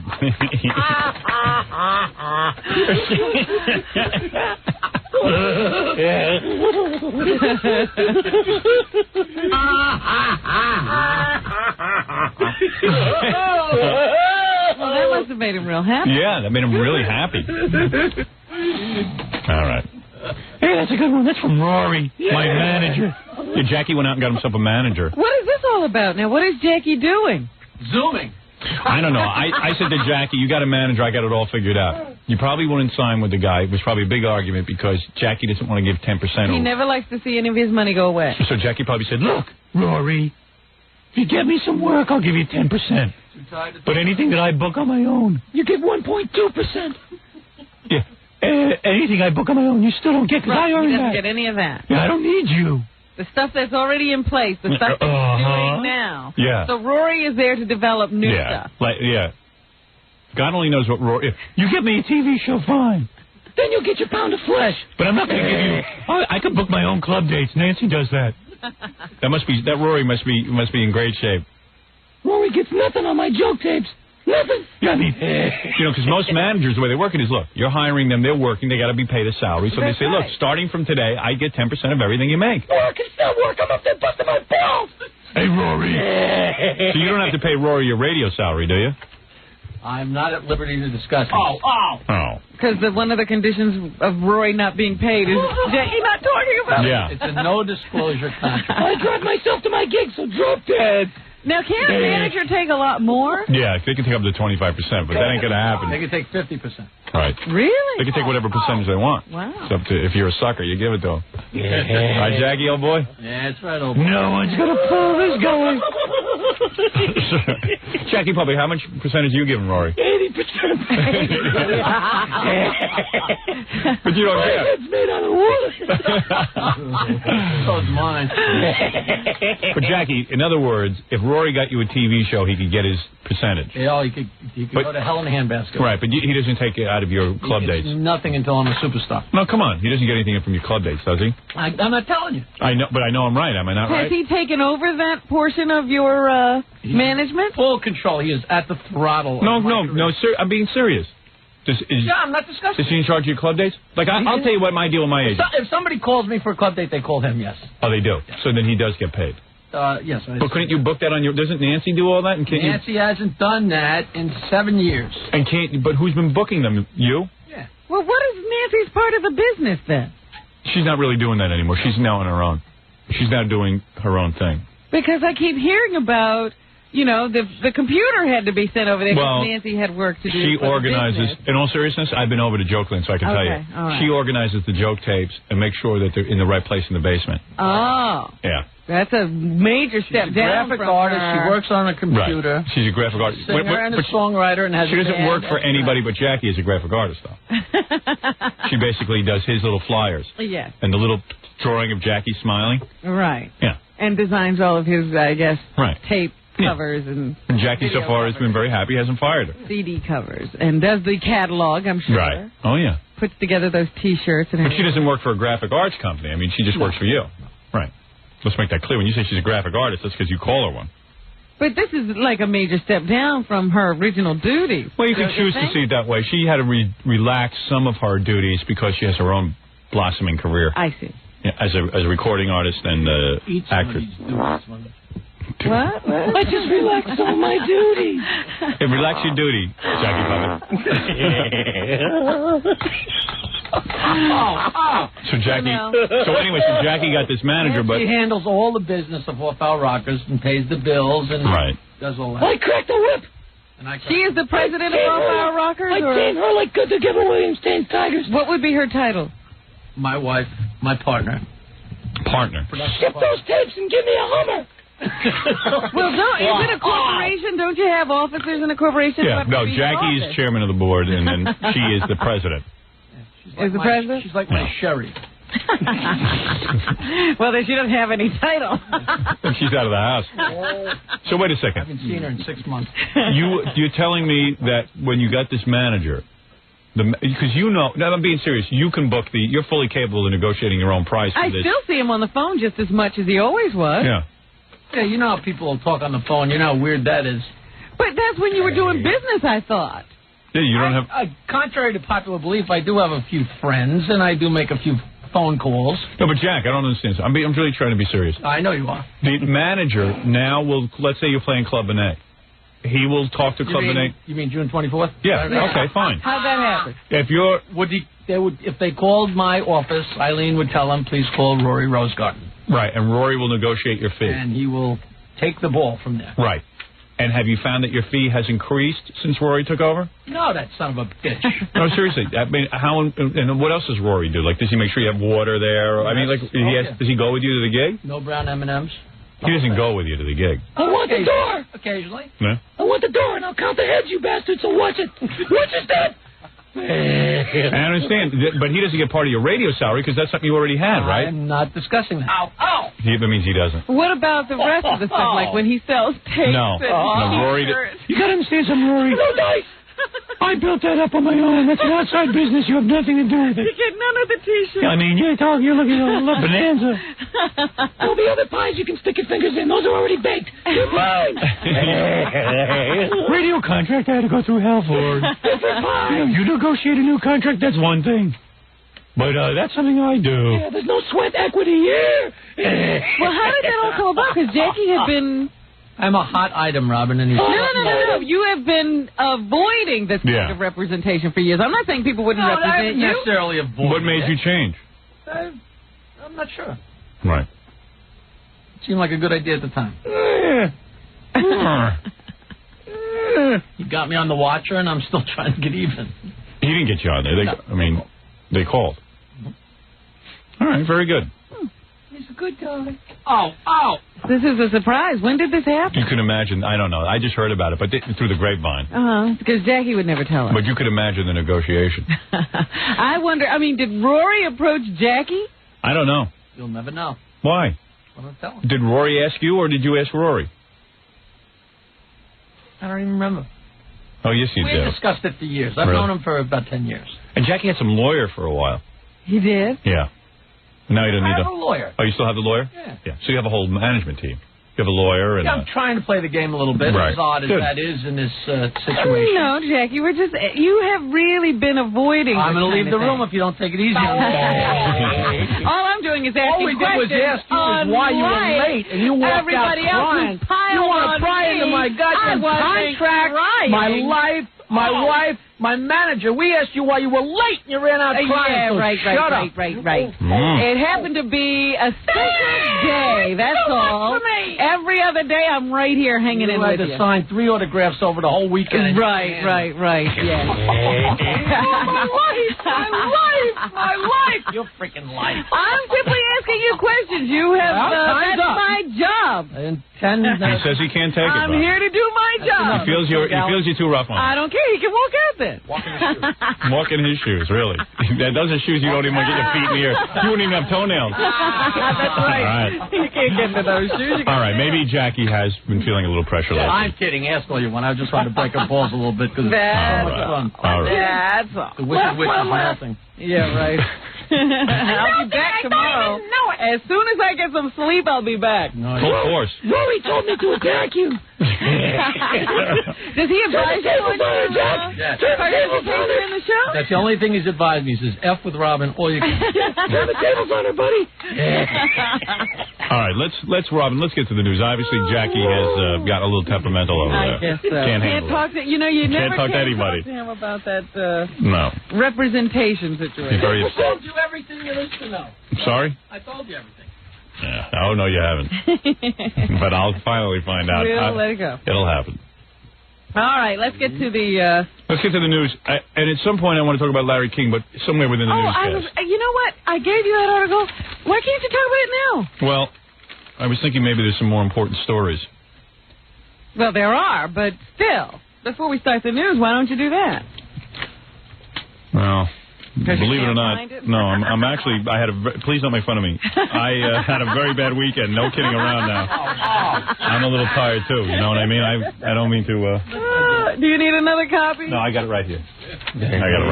I had something Notice, terrible. Jackie, I'm still doing my job. What'd you bring into work today? Exactly. All right, here we go. Tired or not? She's here at least. I'm working. All right, here we go. This is Larry King explaining his marriages. You have to hear this. Setting the record straight. Since so much has been written about me in gossip columns of late, he's thrilled. He's so thrilled that somebody would write about him. Mostly incorrectly, by the way. I thought it best to set some facts in order.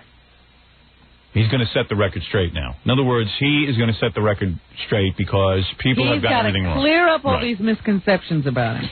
Sunday represented my 10th anniversary of hosting Larry King Live on CNN.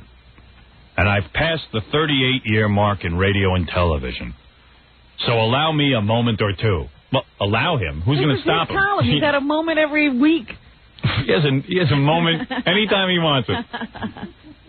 You want to have a moment? Come on this show, Pally. We'll give you several. With all the jokes about multiple marriages, it might interest you to know, although I don't know why people care about such things. That's why he has Kato Kalin on. That in the last 25 years, I've only been married twice. Now, how could that be? And in the second of those marriages, I never lived with my then wife. Well, is that supposed to be an explanation to show your sanity? Gee, you're to be congratulated. You've only been married twice in the last 25 years. That means you've been married 4 or 5 times in the previous years. Right, yeah. What is he saying there? If you only look at the last 25 years, there's been 2 marriages. Yeah, and then he goes, and then, in my further defense, I never lived with my then wife anyway. I mean, what is that supposed to show you're normal? Yeah. In fact, I never lived with anyone except 3 of the 4 people I married. Now he's claiming to only have been married to 4 people? Yeah.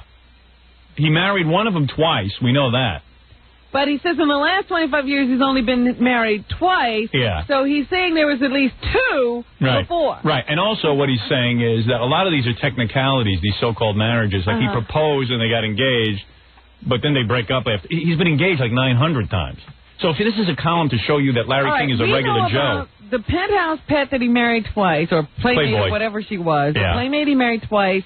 That King woman, who won't give up his name, that he never lived with. The one that, and they finally came to an agreement. He's not allowed to mention her name. Right. Yeah. And we know he had a wife that he had a daughter by. Right.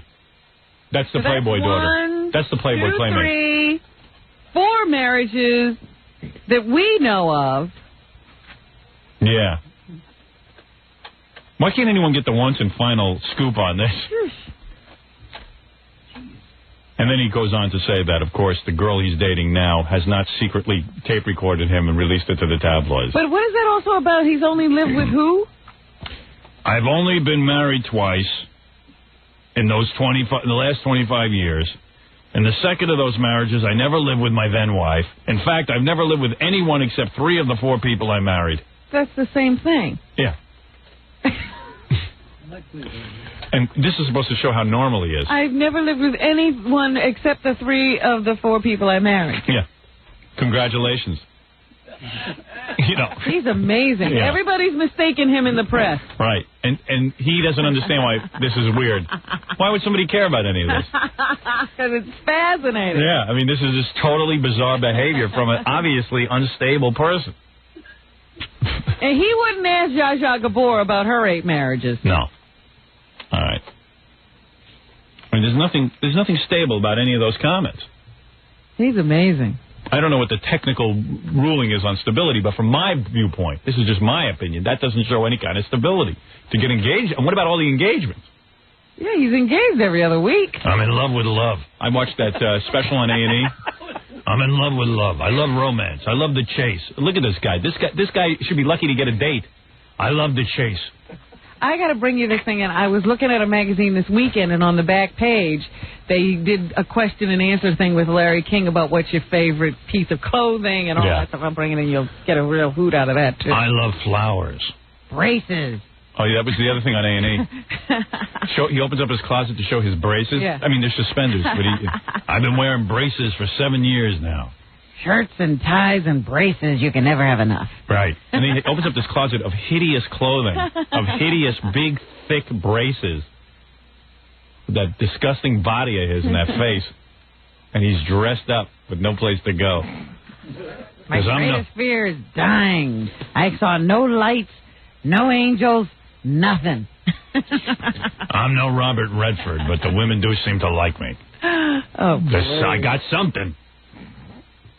What a wacko. Microphone is my mistress. Right. Well, that's why my marriages didn't work out. I was in love with my work. All right, let's take a break and do the rest of the news right after these words. You're listening to The Howard Stern Show. Stay right there. 97.1 The Eagle. Howard, Harley, and Pure Rock. 97.1 The Eagle. Spreading faster than the Ebola virus. It's The Howard Stern Show. This just in, Larry King just got engaged again to the McDonald's drive-up clown. He was there, fell in love, and it was a rapid engagement. Heard the music. I love you. I do. Yeah. And he fell in love. You know, he's a guy who's in love with love. He can't help himself. Yeah, even after reading this explanation, because it's no more clear. He even says, because it's my 10th anniversary on CNN, I want to explain why all this marriage confusion. And then it's even more frightening when he explains it. And then he has these ridiculous comments about Billy Crystal. All one sentence. Vic Damone. No sense at all. Yeah, Vic Damone is booked into the Rainbow and Stars room in New York. I mean, who cares? I'm glad basketball's around. You didn't make that up. That's really in there. What, the basketball thing? Yeah. Nah, I made that up. Oh, yeah. I still have a hula hoop. I've worn women's undergarments every Thursday since 1989. But, I mean, this stuff is almost as innocuous. Is it me? Robert Goulet will play the Man of La Mancha, starting late summer in Thailand, no less. I mean, who cares? Thanks for that update. Yeah. My favorite Pez is lime.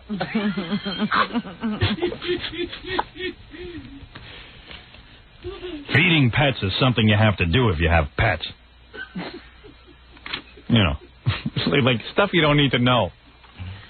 Innocuous statement. What I liked about that whole article was that he's now, because he's been in the gossip sheets, he's now comparing himself to Frank Sinatra. Yeah. In his mind, he's his biggest star. Yeah. What's the difference between O.J. and Christopher Reeves? What? O.J.'s gonna walk.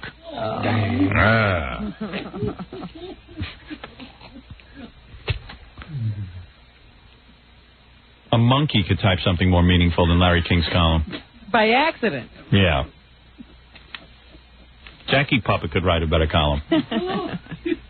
Right, Jackie Puppet? All right. Robin, let's get to the rest of the news. 2 New York subway trains collided on the Williamsburg Bridge this morning. One train rear-ended the other. How does that happen? It's an accident. Wow. The motorman on the rear train was killed and at least 60 passengers were hurt.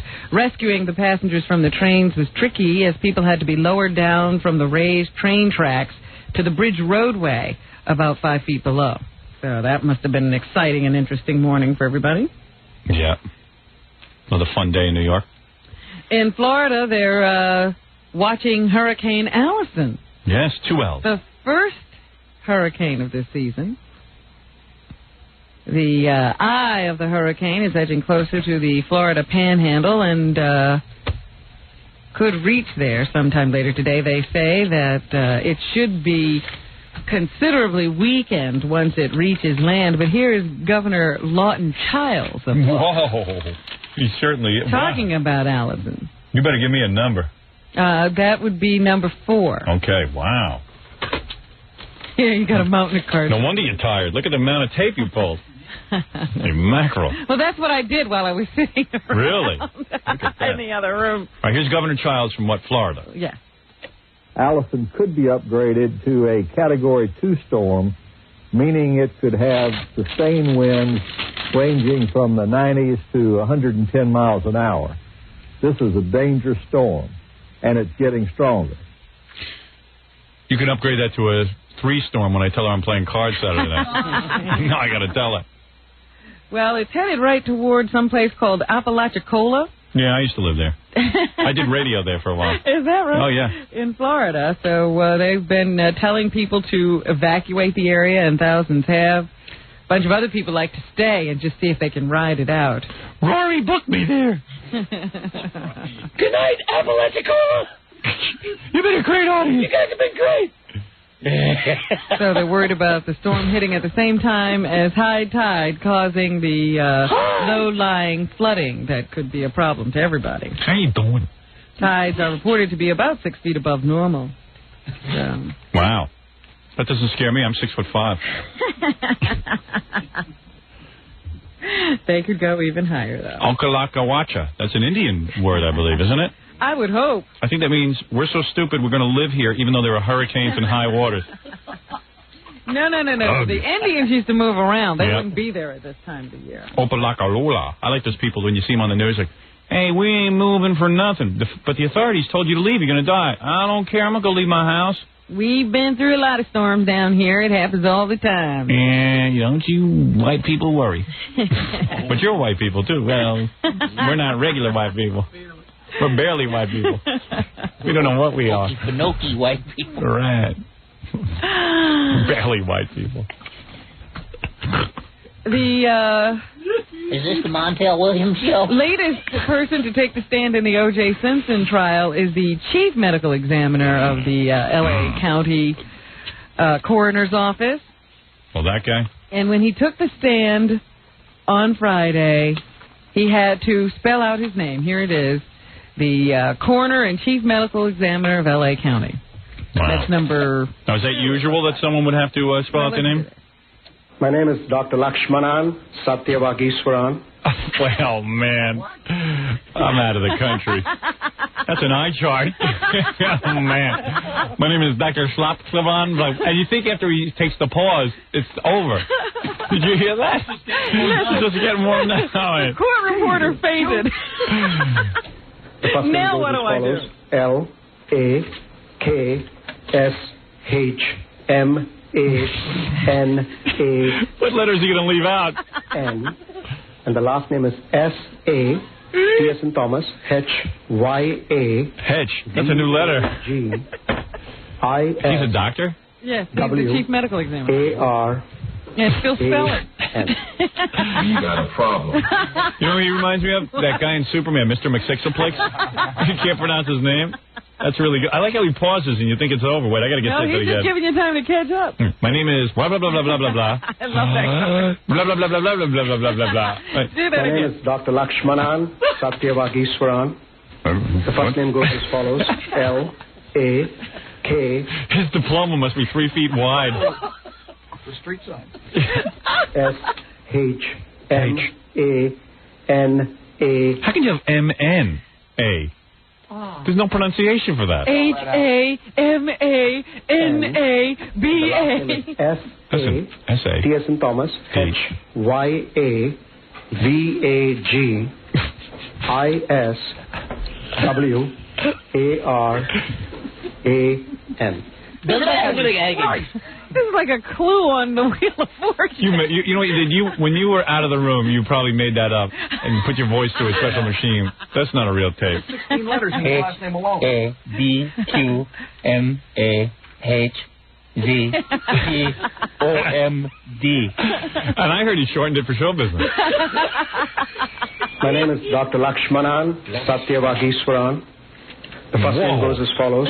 L-A-K-S-H-M-A-N-A-N. Hey, man, I've got to get out of here. I'm trying to get out. This was the end. You know, this started in the morning. By the time he finished his name, the court session was over. All right, we'll have a recess. And the last name is S-A. T as in Thomas. H-Y-A-V-A. And the jury's not even laughing. I-S-W. Man, he screwed up. A-R-A-N. Imagine he's your doctor. Thank goodness he didn't say, wait a minute, let me start again. Yeah. Is that the whole Hindu alphabet? No wonder he works in the L.A. coroner's office. Nobody can pronounce his name? Yeah, I don't see him doing family practice. Well, anyway, he has been brought on. Georgito, were you freaked out by that spelling? I was going to take my robe and throw it over his head and punch him in the dark to get him to shut up.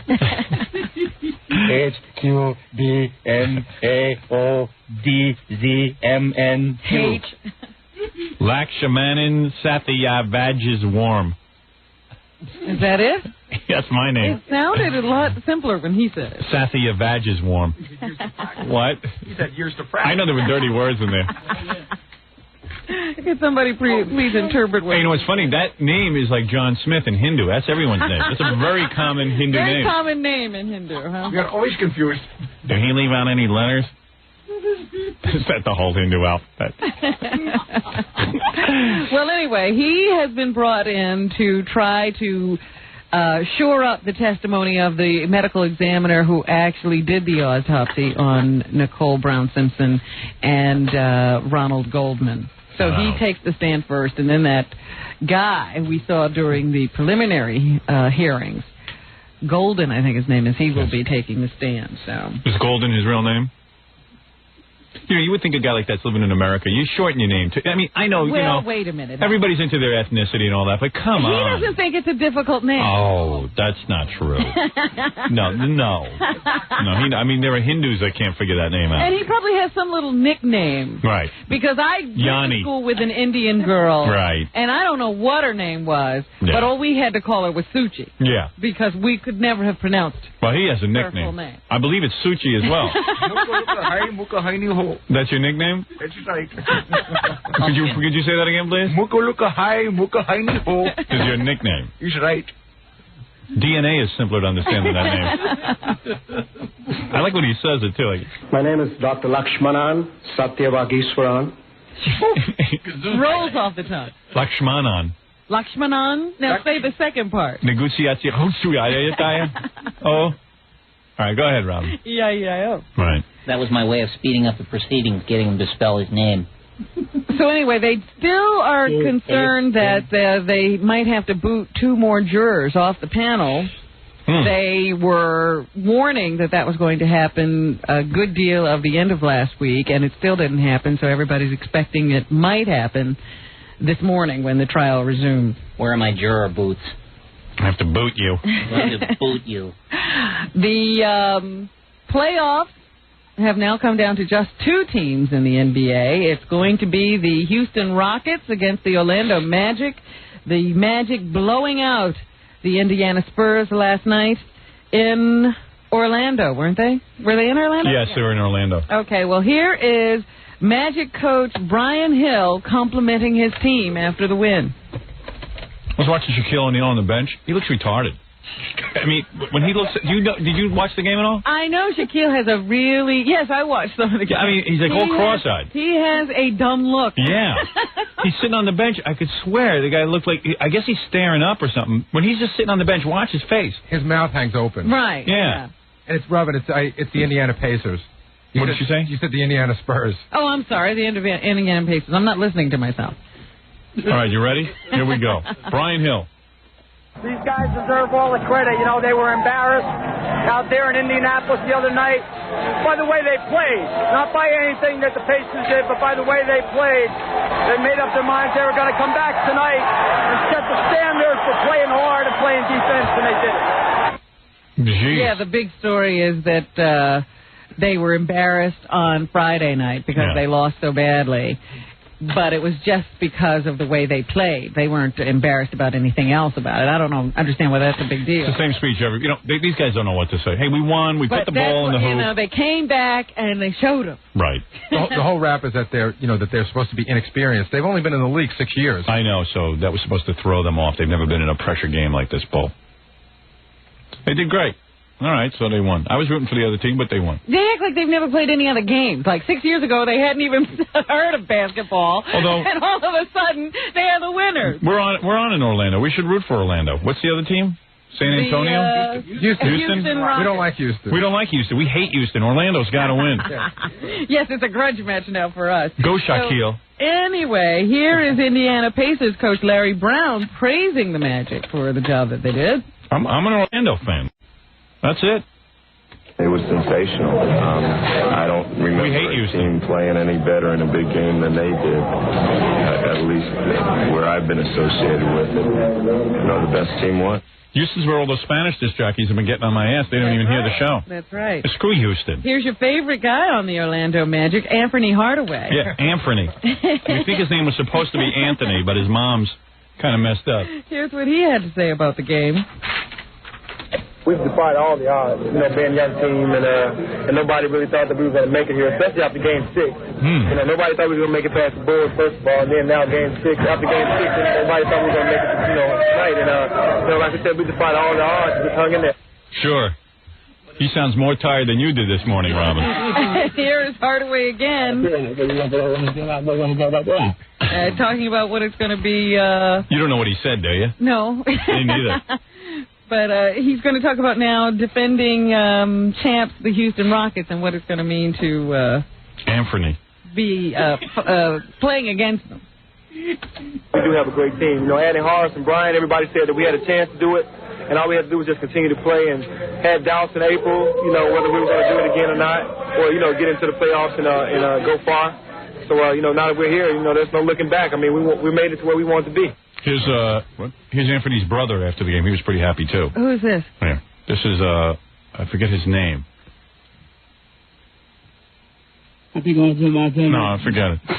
All right. His brother. Fred's daydreaming. No. But you had a tape. You misunderstood. Oh, I see. Okay. Well, very well, I'll go on. Here is Shaquille O'Neal. Shaquille O'Neal? Who is asked about having to face Hakeem Olajuwon. Shaquille O'Neal. Hakeem is a great player. SHQ. The best. In my eyes, he's the most valuable player this year. But, you know, we're just going to, you know, come in, try to win all our games at home, try to steal some games on the road. And we're just going to play hard, play aggressive, and we should be okay. Yeah, what? Reggie Miller's silence during the game yesterday only had 12 points. Think Shaquille has a future in debating? Let's take a break, Robin. Come back and you're going to talk about the Tonys? Yep, we're going to do a complete Tony wrap-up when we return. Yeah, I heard, what's his name, had some phlegm in his throat. Patrick Stewart from Star Trek? Yeah, it's a funny? Lost his voice. Yeah, okay, we'll be back right after these words. You're listening to The Howard Stern Show. 97.1, The Eagle. You're listening to The Howard Stern Show. Once again, Howard Stern. All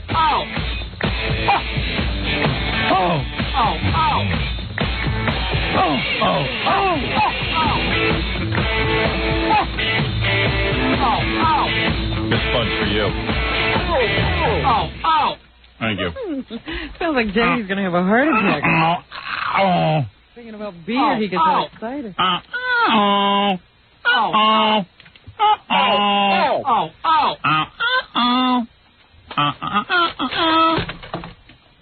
right, Robin, let's continue with the news. Well, it was the whatever running of the Tonys last night. And everybody was all dressed up, waiting to hear who would win and who would lose. But they have ruined these award shows, Howard, because no longer do they let the winners talk. What are you talking about? They start playing this music. They give them, I don't know what, a minute? Yeah. And then this music starts to come up, and if they don't take the hint, the music gets louder and louder and louder and makes them quit. The one thing that I like seeing in an award show, I hate seeing music numbers, I hate seeing dance numbers. I like to see when a person wins, especially a big-name star. You know what it is? They want to rush the people who you're not interested in. So what they should do is say, look, there are certain of you we're interested in, like big names. Yeah, we want to see the stars come up. Let them talk as long as they want. The other ones you put a limit on. And you have a point there. There's no reason for all of these musical numbers. Right. Especially not the ones that are just designed to give the hosts an opportunity to do something. Right. Right. Ow, ow. Oh.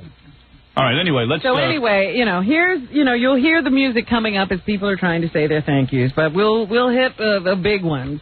Here is Ralph Fiennes, the guy who won for Best Actor in a Play. He's in Hamlet on Broadway, and here he is accepting his award. His name is Ralph? Mm-hmm. But it's spelled R-A-L-F. Right, and that's exactly what Kathleen Turner called him last night, Ralph, because she was the one who presented his award. She says, and Ralph Fiennes, and he almost fell over in his seat. He's being announced on national television. Yeah, but who's supposed to know that? And she calls him Ralph. It's spelled R-A-L-P-H. There's no way that's Rafe. That's like Demi Moore trying to convince everyone her name is Demi. Demi. This is a great honor. I salute my fellow nominees. There would be no production of Hamlet without the following people. Larry Dalzell, my English agent, who first picked up the telephone. Cool. Is he like Rory? Jackie's agent? Jackie should write down the speech. My English agent. Oh, who first picked up the telephone? All at Dodger Productions and the Almeida Theatre, Michael David, Ian McDiarmid. Who knows what he's talking about? Nobody. David But people might be more, like they used to give more personal speeches when they had time. Right. Now all they do is get up and blurt out a bunch of names. Especially Jonathan Kent, the director, and the wonderful cast of Hamlet. I am very blessed and lucky to be working with them. Jonathan, you're my heart's friend. Thank you. The rest is silent. What do you say? The rest is silent? Yes, that's a line from Hamlet, Oh, sorry.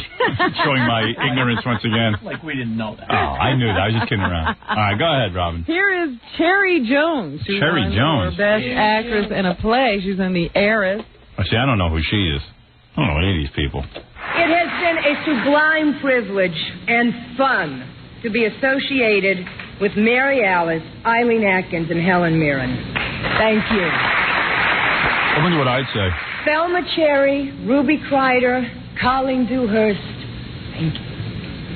My loved ones in Paris, Tennessee, my friends across the nation, especially at the American Repertory Theater, the Goodman Theater, Circle Rep, Lincoln Center, my friends and colleagues on the air. Yeah, get her off. I love the Sierras. The music is funny. And Mary. The hook. This is the spring I Who cares? Yes, thank you very much. Yeah, right. Goodbye. No one ever heard of you. Goodbye. Now here's, Glenn Close comes up. This is a big deal for her. And this is a great night. So here's Glenn Close, Best Actress in a Musical. I would like to thank... Thank you, Billy Wilder and Charles Brackett, for their initial creation of Norma Desmond.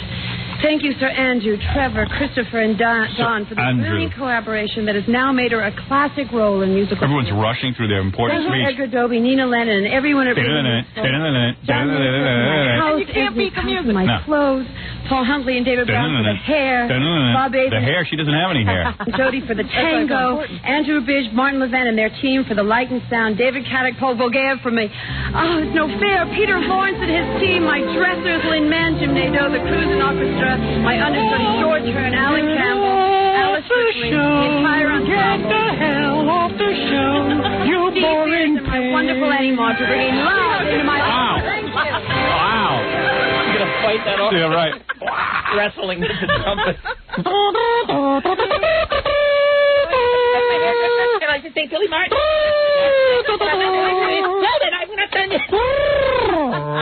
Why not just have a hook? Yeah. Don't even have them up. That's funny. Just say, this is for you. You'll get it over there at the end of the show. I see why. The speeches are boring. They just thank but everyone. People used to have more to say. We had people on there thanking their lovers. All kinds of wonderful stuff used to happen before this hook thing started. Absolutely outrageous. Matthew Broderick, who won for Best Actor in a Musical for How to Succeed in Business. Ironically, we asked him earlier in the evening, how do you succeed in business without really trying? And he didn't understand the question. Well, this has been such a great time for me, and this is also great. There's Des McAnuff, our wonderful director, sitting right there, who helped me so much. And Wayne, God bless you for making dancing so much fun. Oh, and to the my wonderful company who made me feel so welcome and like I actually could sing and dance in front of people. And thank you, Brian Lord and John Hart, Michael David, the producers. I love this show. And Abe Burrows, Frank Lesser, Joe Lesser, all of you. Thank you. It's time to get the hell out of the show. Your time is up. Guy gets his big moment. And now here's the Lifetime Achievement Award that goes to Carol Channing. Does she know where she was? So here she goes. Thank you. Thank you. Ow. Thank you, Jerry. Isn't her manager Rory? Herman, I want to say thank you to you, one and all. What does she do? I don't know. Hello, Dolly. Is she in Hello, Dolly? Still. Oh, it's the one thing she ever did. And I'd like to begin by thanking my mother for having me. Right now, we are my last meal. Do they give her the hook? Yeah, they good. Get to it. Now I see why they do it. I used to object to this, but now I see. Would you like to see it as my first? For being in this show that I'm in. Hello, Dolly. And right now we're playing it in San Diego on our tour prior to opening on Broadway in October. This is a commercial? Yes. And now... Now, I can't believe it. I mean, can you believe it? Now... This Lifetime Achievement. That's why they're also verbose. Award. Lifetime. For my particular lifetime, I can't think of anything more soul-fulfilling. What a bore. That I could have done. I mean, you want the music to come up sooner. And here it is. Apparently, is just doing exactly what you want to do. Well, I want to thank the theater community My gratitude is unbounded. I want to thank you folks for the welcome you just gave me. Beat it, Marshmallow. You all in off the stage right now. It is so rude, though. Move along. Move it right along. There's the door. Get the hell. And I would like to just say one more if I don't start. I need to know, darling. And I want to just say, what's that noise? All right, let's continue. Yes, now I wanted to showcase some of the musical numbers that were included in the show last night from some of the nominated plays. Yes. Here is some song from Glenn Close from Sunset Boulevard, the Andrew Lloyd Webber play. Very beautiful music. Pretentiousness alert. I don't know if I am frightened. Oh, boy. I know my way around here. This is such crap. You know I could sing this? I know that I am frightened. I know my way around here. I can see all of you in the room. But where am I? I don't know. Where is Fred Robin? Is he tired? Did he leave the room? Where is Fred? I don't know. He's been gone for a while. Maybe the door will open. And Fred will walk in the door. But then again, he might not. You know what it is? That's talking with just singing anything. That's right. But they call these songs. It's like learning your Haftorah. You make up the tune. Right, Jews? Well, let Close go on. The cardboard trees, the painted scenes, the sound here. You wouldn't even know if she was off tune. Yes, a world to rediscover. Yeah. So what about to rediscover? And they said Faye Dunaway couldn't do this. Yeah. Anybody could do. No wonder she sued. Anyone could do this. I'm not in any hurry. You know, and he doesn't write any words. They sing the whole damn play. But, you know, there's no rhyming in these songs. And I need I see the time is 10:43. In a minute it'll be 10:44. I know this because I know how to read a clock. Ja, kish mir tuchisaran. Kish mir tuchisaran. Kish mine ass, kish mine ass, kish mine ass.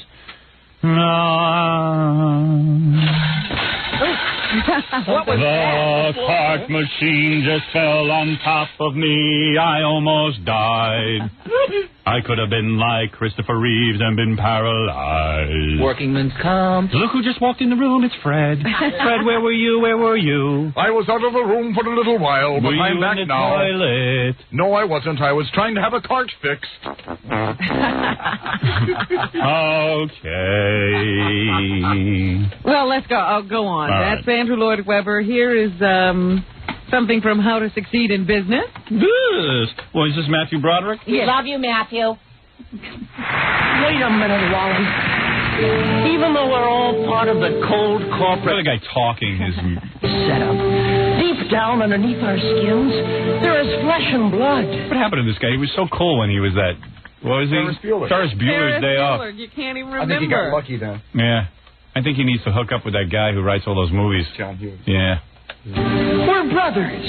Now you may join the Elks, my friend, and I may join the Shriners, and other men may carry cards as members of the diners. Still others wear a golden key or small Greek letter pin. Have you seen this one? No. You have no desire, I hope. People keep telling me it's good. You're going to come in here exhausted, I'm telling you. You can't get up the nerve to go. But I have learned there's one great club that all of us are in. There is a brotherhood of man, a benevolent brotherhood. I think you got to be gay to go to these shows. I think, like, I go to Broadway, there's a lot of gay guys sitting there watching the shows. Yeah. It's fabulous. Yeah. I guess, or women. There's a lot of women. Yeah, it's a women and gay thing. I don't get it. Who cares if it hasn't evolved in 30 years? It's beautiful. It's fabulous. Of man. And then one that people are telling me is absolutely fantastic is Showboat. So here's a little bit of this. Showboat. Why do I love you? What are you up to now? Broadway sucks. It really does. It's the same stupid plays over and over again. It's not even plays. It's musicals. What do you have to now? I love this play. This is my favorite song. We'll go home and get into some anal sex. You're a naughty girl. I should be. You're a naughty girl. I would love to be her. I'm a lucky girl. I'm lucky. I'm a lucky girl. I am lucky too. Theaters are just places to go to avoid getting mugged. That's what they're for. All right, very good. Well, you think theater is dying. Well, here's Kathleen Turner to tell you you're wrong. This is a little speech she gave before she read some nominations. I should dress up as a woman and go in and audition for one of these plays. I'm lucky too. I absolutely adore you. She's fabulous. Get her head shot. 6'5" woman, Howard. A 6'5" big ugly woman. I love the show. I love Kathleen Turner, please. All right. Thank you and good evening. Oh. It's been a wonderful year on Broadway. Thrilling and very busy. Despite the diehards, the people who were worried about us, the New York Times reported yesterday that the past Broadway season... Is he falling apart? I don't know what's going on here. has had its highest attendance in 12 years, and we have now broken all box office records in history. Who's her speech coach? They need to get a hold of her. I don't think she's practicing. Yeah. And one of the other... Sounds like Dean Martin's her speech coach. well-known nominees is Patrick Stewart of Star Trek, The Next Generation fame. He came, but left his voice behind. The nominees. Oh, who can listen to that? Stay home. Sounds like Jackie. For best performance by a featured actor in a play. It's the MGM line. Hey, Dominique. Hey. The nominees are... You excuse my voice. I left it with my hair. Goddess, who is the weekend host in Love, Valor, Compassion.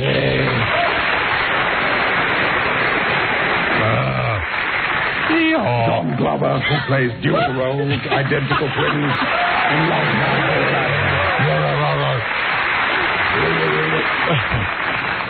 Anthony Field, yet another brilliant member of the Virtuoso Ensemble.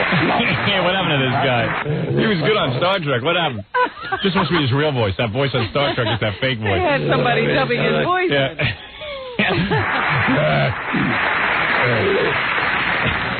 I've got to make it. Jude Law. You should use a cancer kazoo. Excuse me. Why wouldn't you just bow out? Maybe like, And the next nominee is a very confused young man in Indiscretion. Mr. LaForge. Number one? John Glover. I don't even know what he's talking about. John Glover. So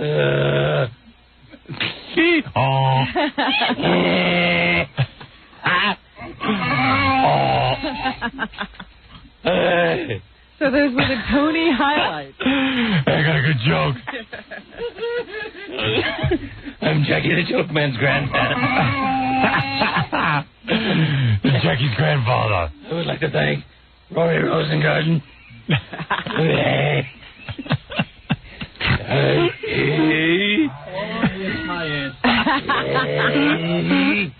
I love Jackie. Well, you know, one person was sorely missed at the Tonys last night. Jackie Mama. Not Jackie Marlowe. It was, of course, that was funny. Christopher Reeve. Oh, yes. And he was remembered last night by Jane Alexander. Was it not the head of that National Endowment for the Arts, for which Christopher has been a very constant fighter. One of those people who has been indefatigable in his support. Indefatigable? Indefatigable. Indefatigable. Indefatigable. For federal funding for the arts this year is Christopher Reeve. Christopher, we're praying for you. Yeah, what about all your dicks you wouldn't give him any work? Thank you.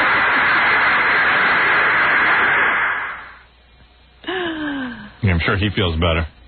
I don't know if he was even watching. Right. But they say that he is still in critical but stable condition. He's supposed to undergo some kind of an operation today, but he has a bit of a complication. He's also fighting pneumonia at this point, which could delay it. They wanted to operate to fuse the vertebrae in his neck so that he could be moved around a bit more. He did experience some sensation in his chest over the weekend, which they say is a good sign because it may mean that his spinal cord was not completely severed. Wow. So you mean he could get some motion back in his arms and legs? He could get some function back and maybe some sensation, depending on the extent of the injury. So he won't be like Commander Pike, who was completely incapacitated. Well, let's hope not. We don't know. It's still a guessing game. Right. That could be from swelling, bruising, or actual severing of the spinal cord. We don't know how many fibers may be intact. It seems that it's not a complete break, however, at this point. So that would be very good news. So anyway, Christopher Reeve possibly undergoing surgery today. We will have to see how that goes.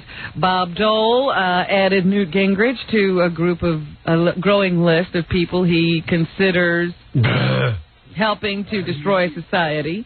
On NBC's Meet the Press yesterday, he said he had a problem with the steamy love scene between a female spy and a White House aide in Newt Gingrich's book, due to be released next month. A lot of gang members are reading that.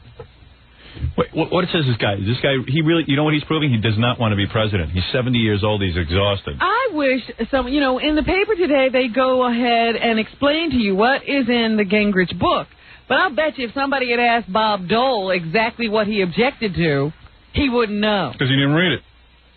Somebody just put that in his mouth and sent him out. He's coming off like a real turd. He's not going to win. He's going to let Clinton win. Clinton loves this. Dole is looking scarier and scarier as a candidate. They got to get this guy Arlen Specter to run. He's running, but no one knows it. He's the only Republican that's making any sense. You wonder why some people capture the imagination of the power brokers and others don't. They got to get a Republican who's at least normal when it comes to social issues and hasn't gone completely kablooey, sitting there worrying about nonsense. And he doesn't even believe what he's saying. You know it. Just somebody got the bright idea to get him some press. Did you hear about the man who was disciplining his child and stuffed her in a microwave oven? Yes. That's not funny. Jackie loves that story. Well, my kids don't fit in the microwave. Your kids are too old now. Right. You stop putting them in the microwave. Yeah. Well, this guy apparently was having a little problem and decided to stuff his child in the microwave oven. Nice. And I guess he was discovered by someone else. I don't know exactly how he came to the attention of authorities, but now he's being charged. They don't think he turned the microwave on. Oh, my God. Can you imagine being in a microwave oven? They said she was bruised but not burned. So. I hope she wasn't wearing anything metal because that'll hurt the microwave. Well, yeah, the microwave would be destroyed. Yeah. But it seems, I suppose she's going to be as okay as you can be after an experience like that. Having a parent like that. That's even worse than what your father did to you in your book. Yeah, you know, it's interesting. When I was out doing a lot of publicity, people said to me, you know, when I would say, well, my parents really weren't so bad, they say, your parents weren't so bad? Right. I said, there are atrocities out there you can't imagine. Hey, you weren't stuffed into a microwave. Nobody ever put me in an oven or a microwave. But in all fairness, the microwave wasn't really invented when you were young. And I still don't think they would have done it. Tell about how your brother was, his penis was put in the toaster oven. It happens. Gerald Zaleas, I guess his name is, his 22-year-old father from Bridgeport, Michigan. He filleted us. Will be in court today on charges. He put his 22-month-old daughter, Jessica, in a microwave to discipline her on May 28th. Bet you she won't do that again. Whatever it was. Yeah. Jessica had bruises and no burns. Butter buds on her. I spaced out, man. I thought she was a head of cabbage. Charges include first-degree child abuse. In all seriousness, man. You know, and that's just what they caught him doing. Right. Who knows what else he did? All right, Jackie. And then from Norristown, Pennsylvania, I think this story comes to us. A guy named Drayton Carl Cutler of Philadelphia has been charged with misdemeanor retail theft after stealing the left shoe from a pair of sneakers at the Foot Quarters store in Plymouth, or the Plymouth Meeting Mall on Tuesday. Cutler, who has an amputated right leg, so he only needed the returned to the store by security. That's neat that he only stole one shoe. Was wearing the stolen sneaker when they brought it back. I would have let him go. I really would have. At least you guys not wasteful and steal both sneakers. He could have stole both and tried to sell one, right? I thought that was pretty incredible. In a related story, a left-legged amputee stole the right sneaker. Working as a team. Right. Yes, he should be working as a team. The hopping band. All right. So that's what's happening. Thank you, Robin. And let's just say that Quivers of Life is on sale. That's right. Robin and it looks like these few book signings I have left may be the last ones. I would like to strongly recommend that you cancel all book signings. Are you going to be able to do it? Well, what do you think? You know, I'll see how I'm feeling. I'm just a little tired. Well, you seem to have gotten some of your energy back after that rest you took. Just took me a little while to get going. Exactly. Well, so where will some of the future book signings be? I think Dallas is on the schedule and Miami, Orlando. Wow, that's a big undertaking. Yeah, I don't expect to be around after that weekend. All right, so you'll get the dates on those. Quivers of Life is in the stores right now if you would like to read the story of Robin. It's quite a story. The story of a woman who starts out with all the disadvantages and then rises to Unfortunately, I haven't killed anybody or gone to jail. But there are some interesting things in there. Would you like to take Gorillo with you so he can help you out at these book signings? No, that would not be a help. That would not be a help. Jackie Joke Man Marlowe, over 350 filthy jokes on CD or cassette. It is $10 plus $3 shipping and handling. Jokeland special, buy two, get one free. Call 1-800-32... And, of course, Saturday night, June 24th, Jackie will be at Club Benet in Sayreville, New Jersey. For jokes and Jokeland's internet address, call 516-922-WINE. Remember, 516-922-WINE is not a pay service. What is that? Fred Mania comes to Jersey, the Fred Norris Band at Club Benet, Friday, June 16th. A lot of people excited about that one. To order a signed copy of Stuttering John CD, call 201-942-OUCH. And don't miss Steve the Gorillo hosting the grand opening of Rockin' Jocks Bar and Grill on 4th Avenue in Bay Ridge, Brooklyn this Thursday, June 8th at 9 p.m.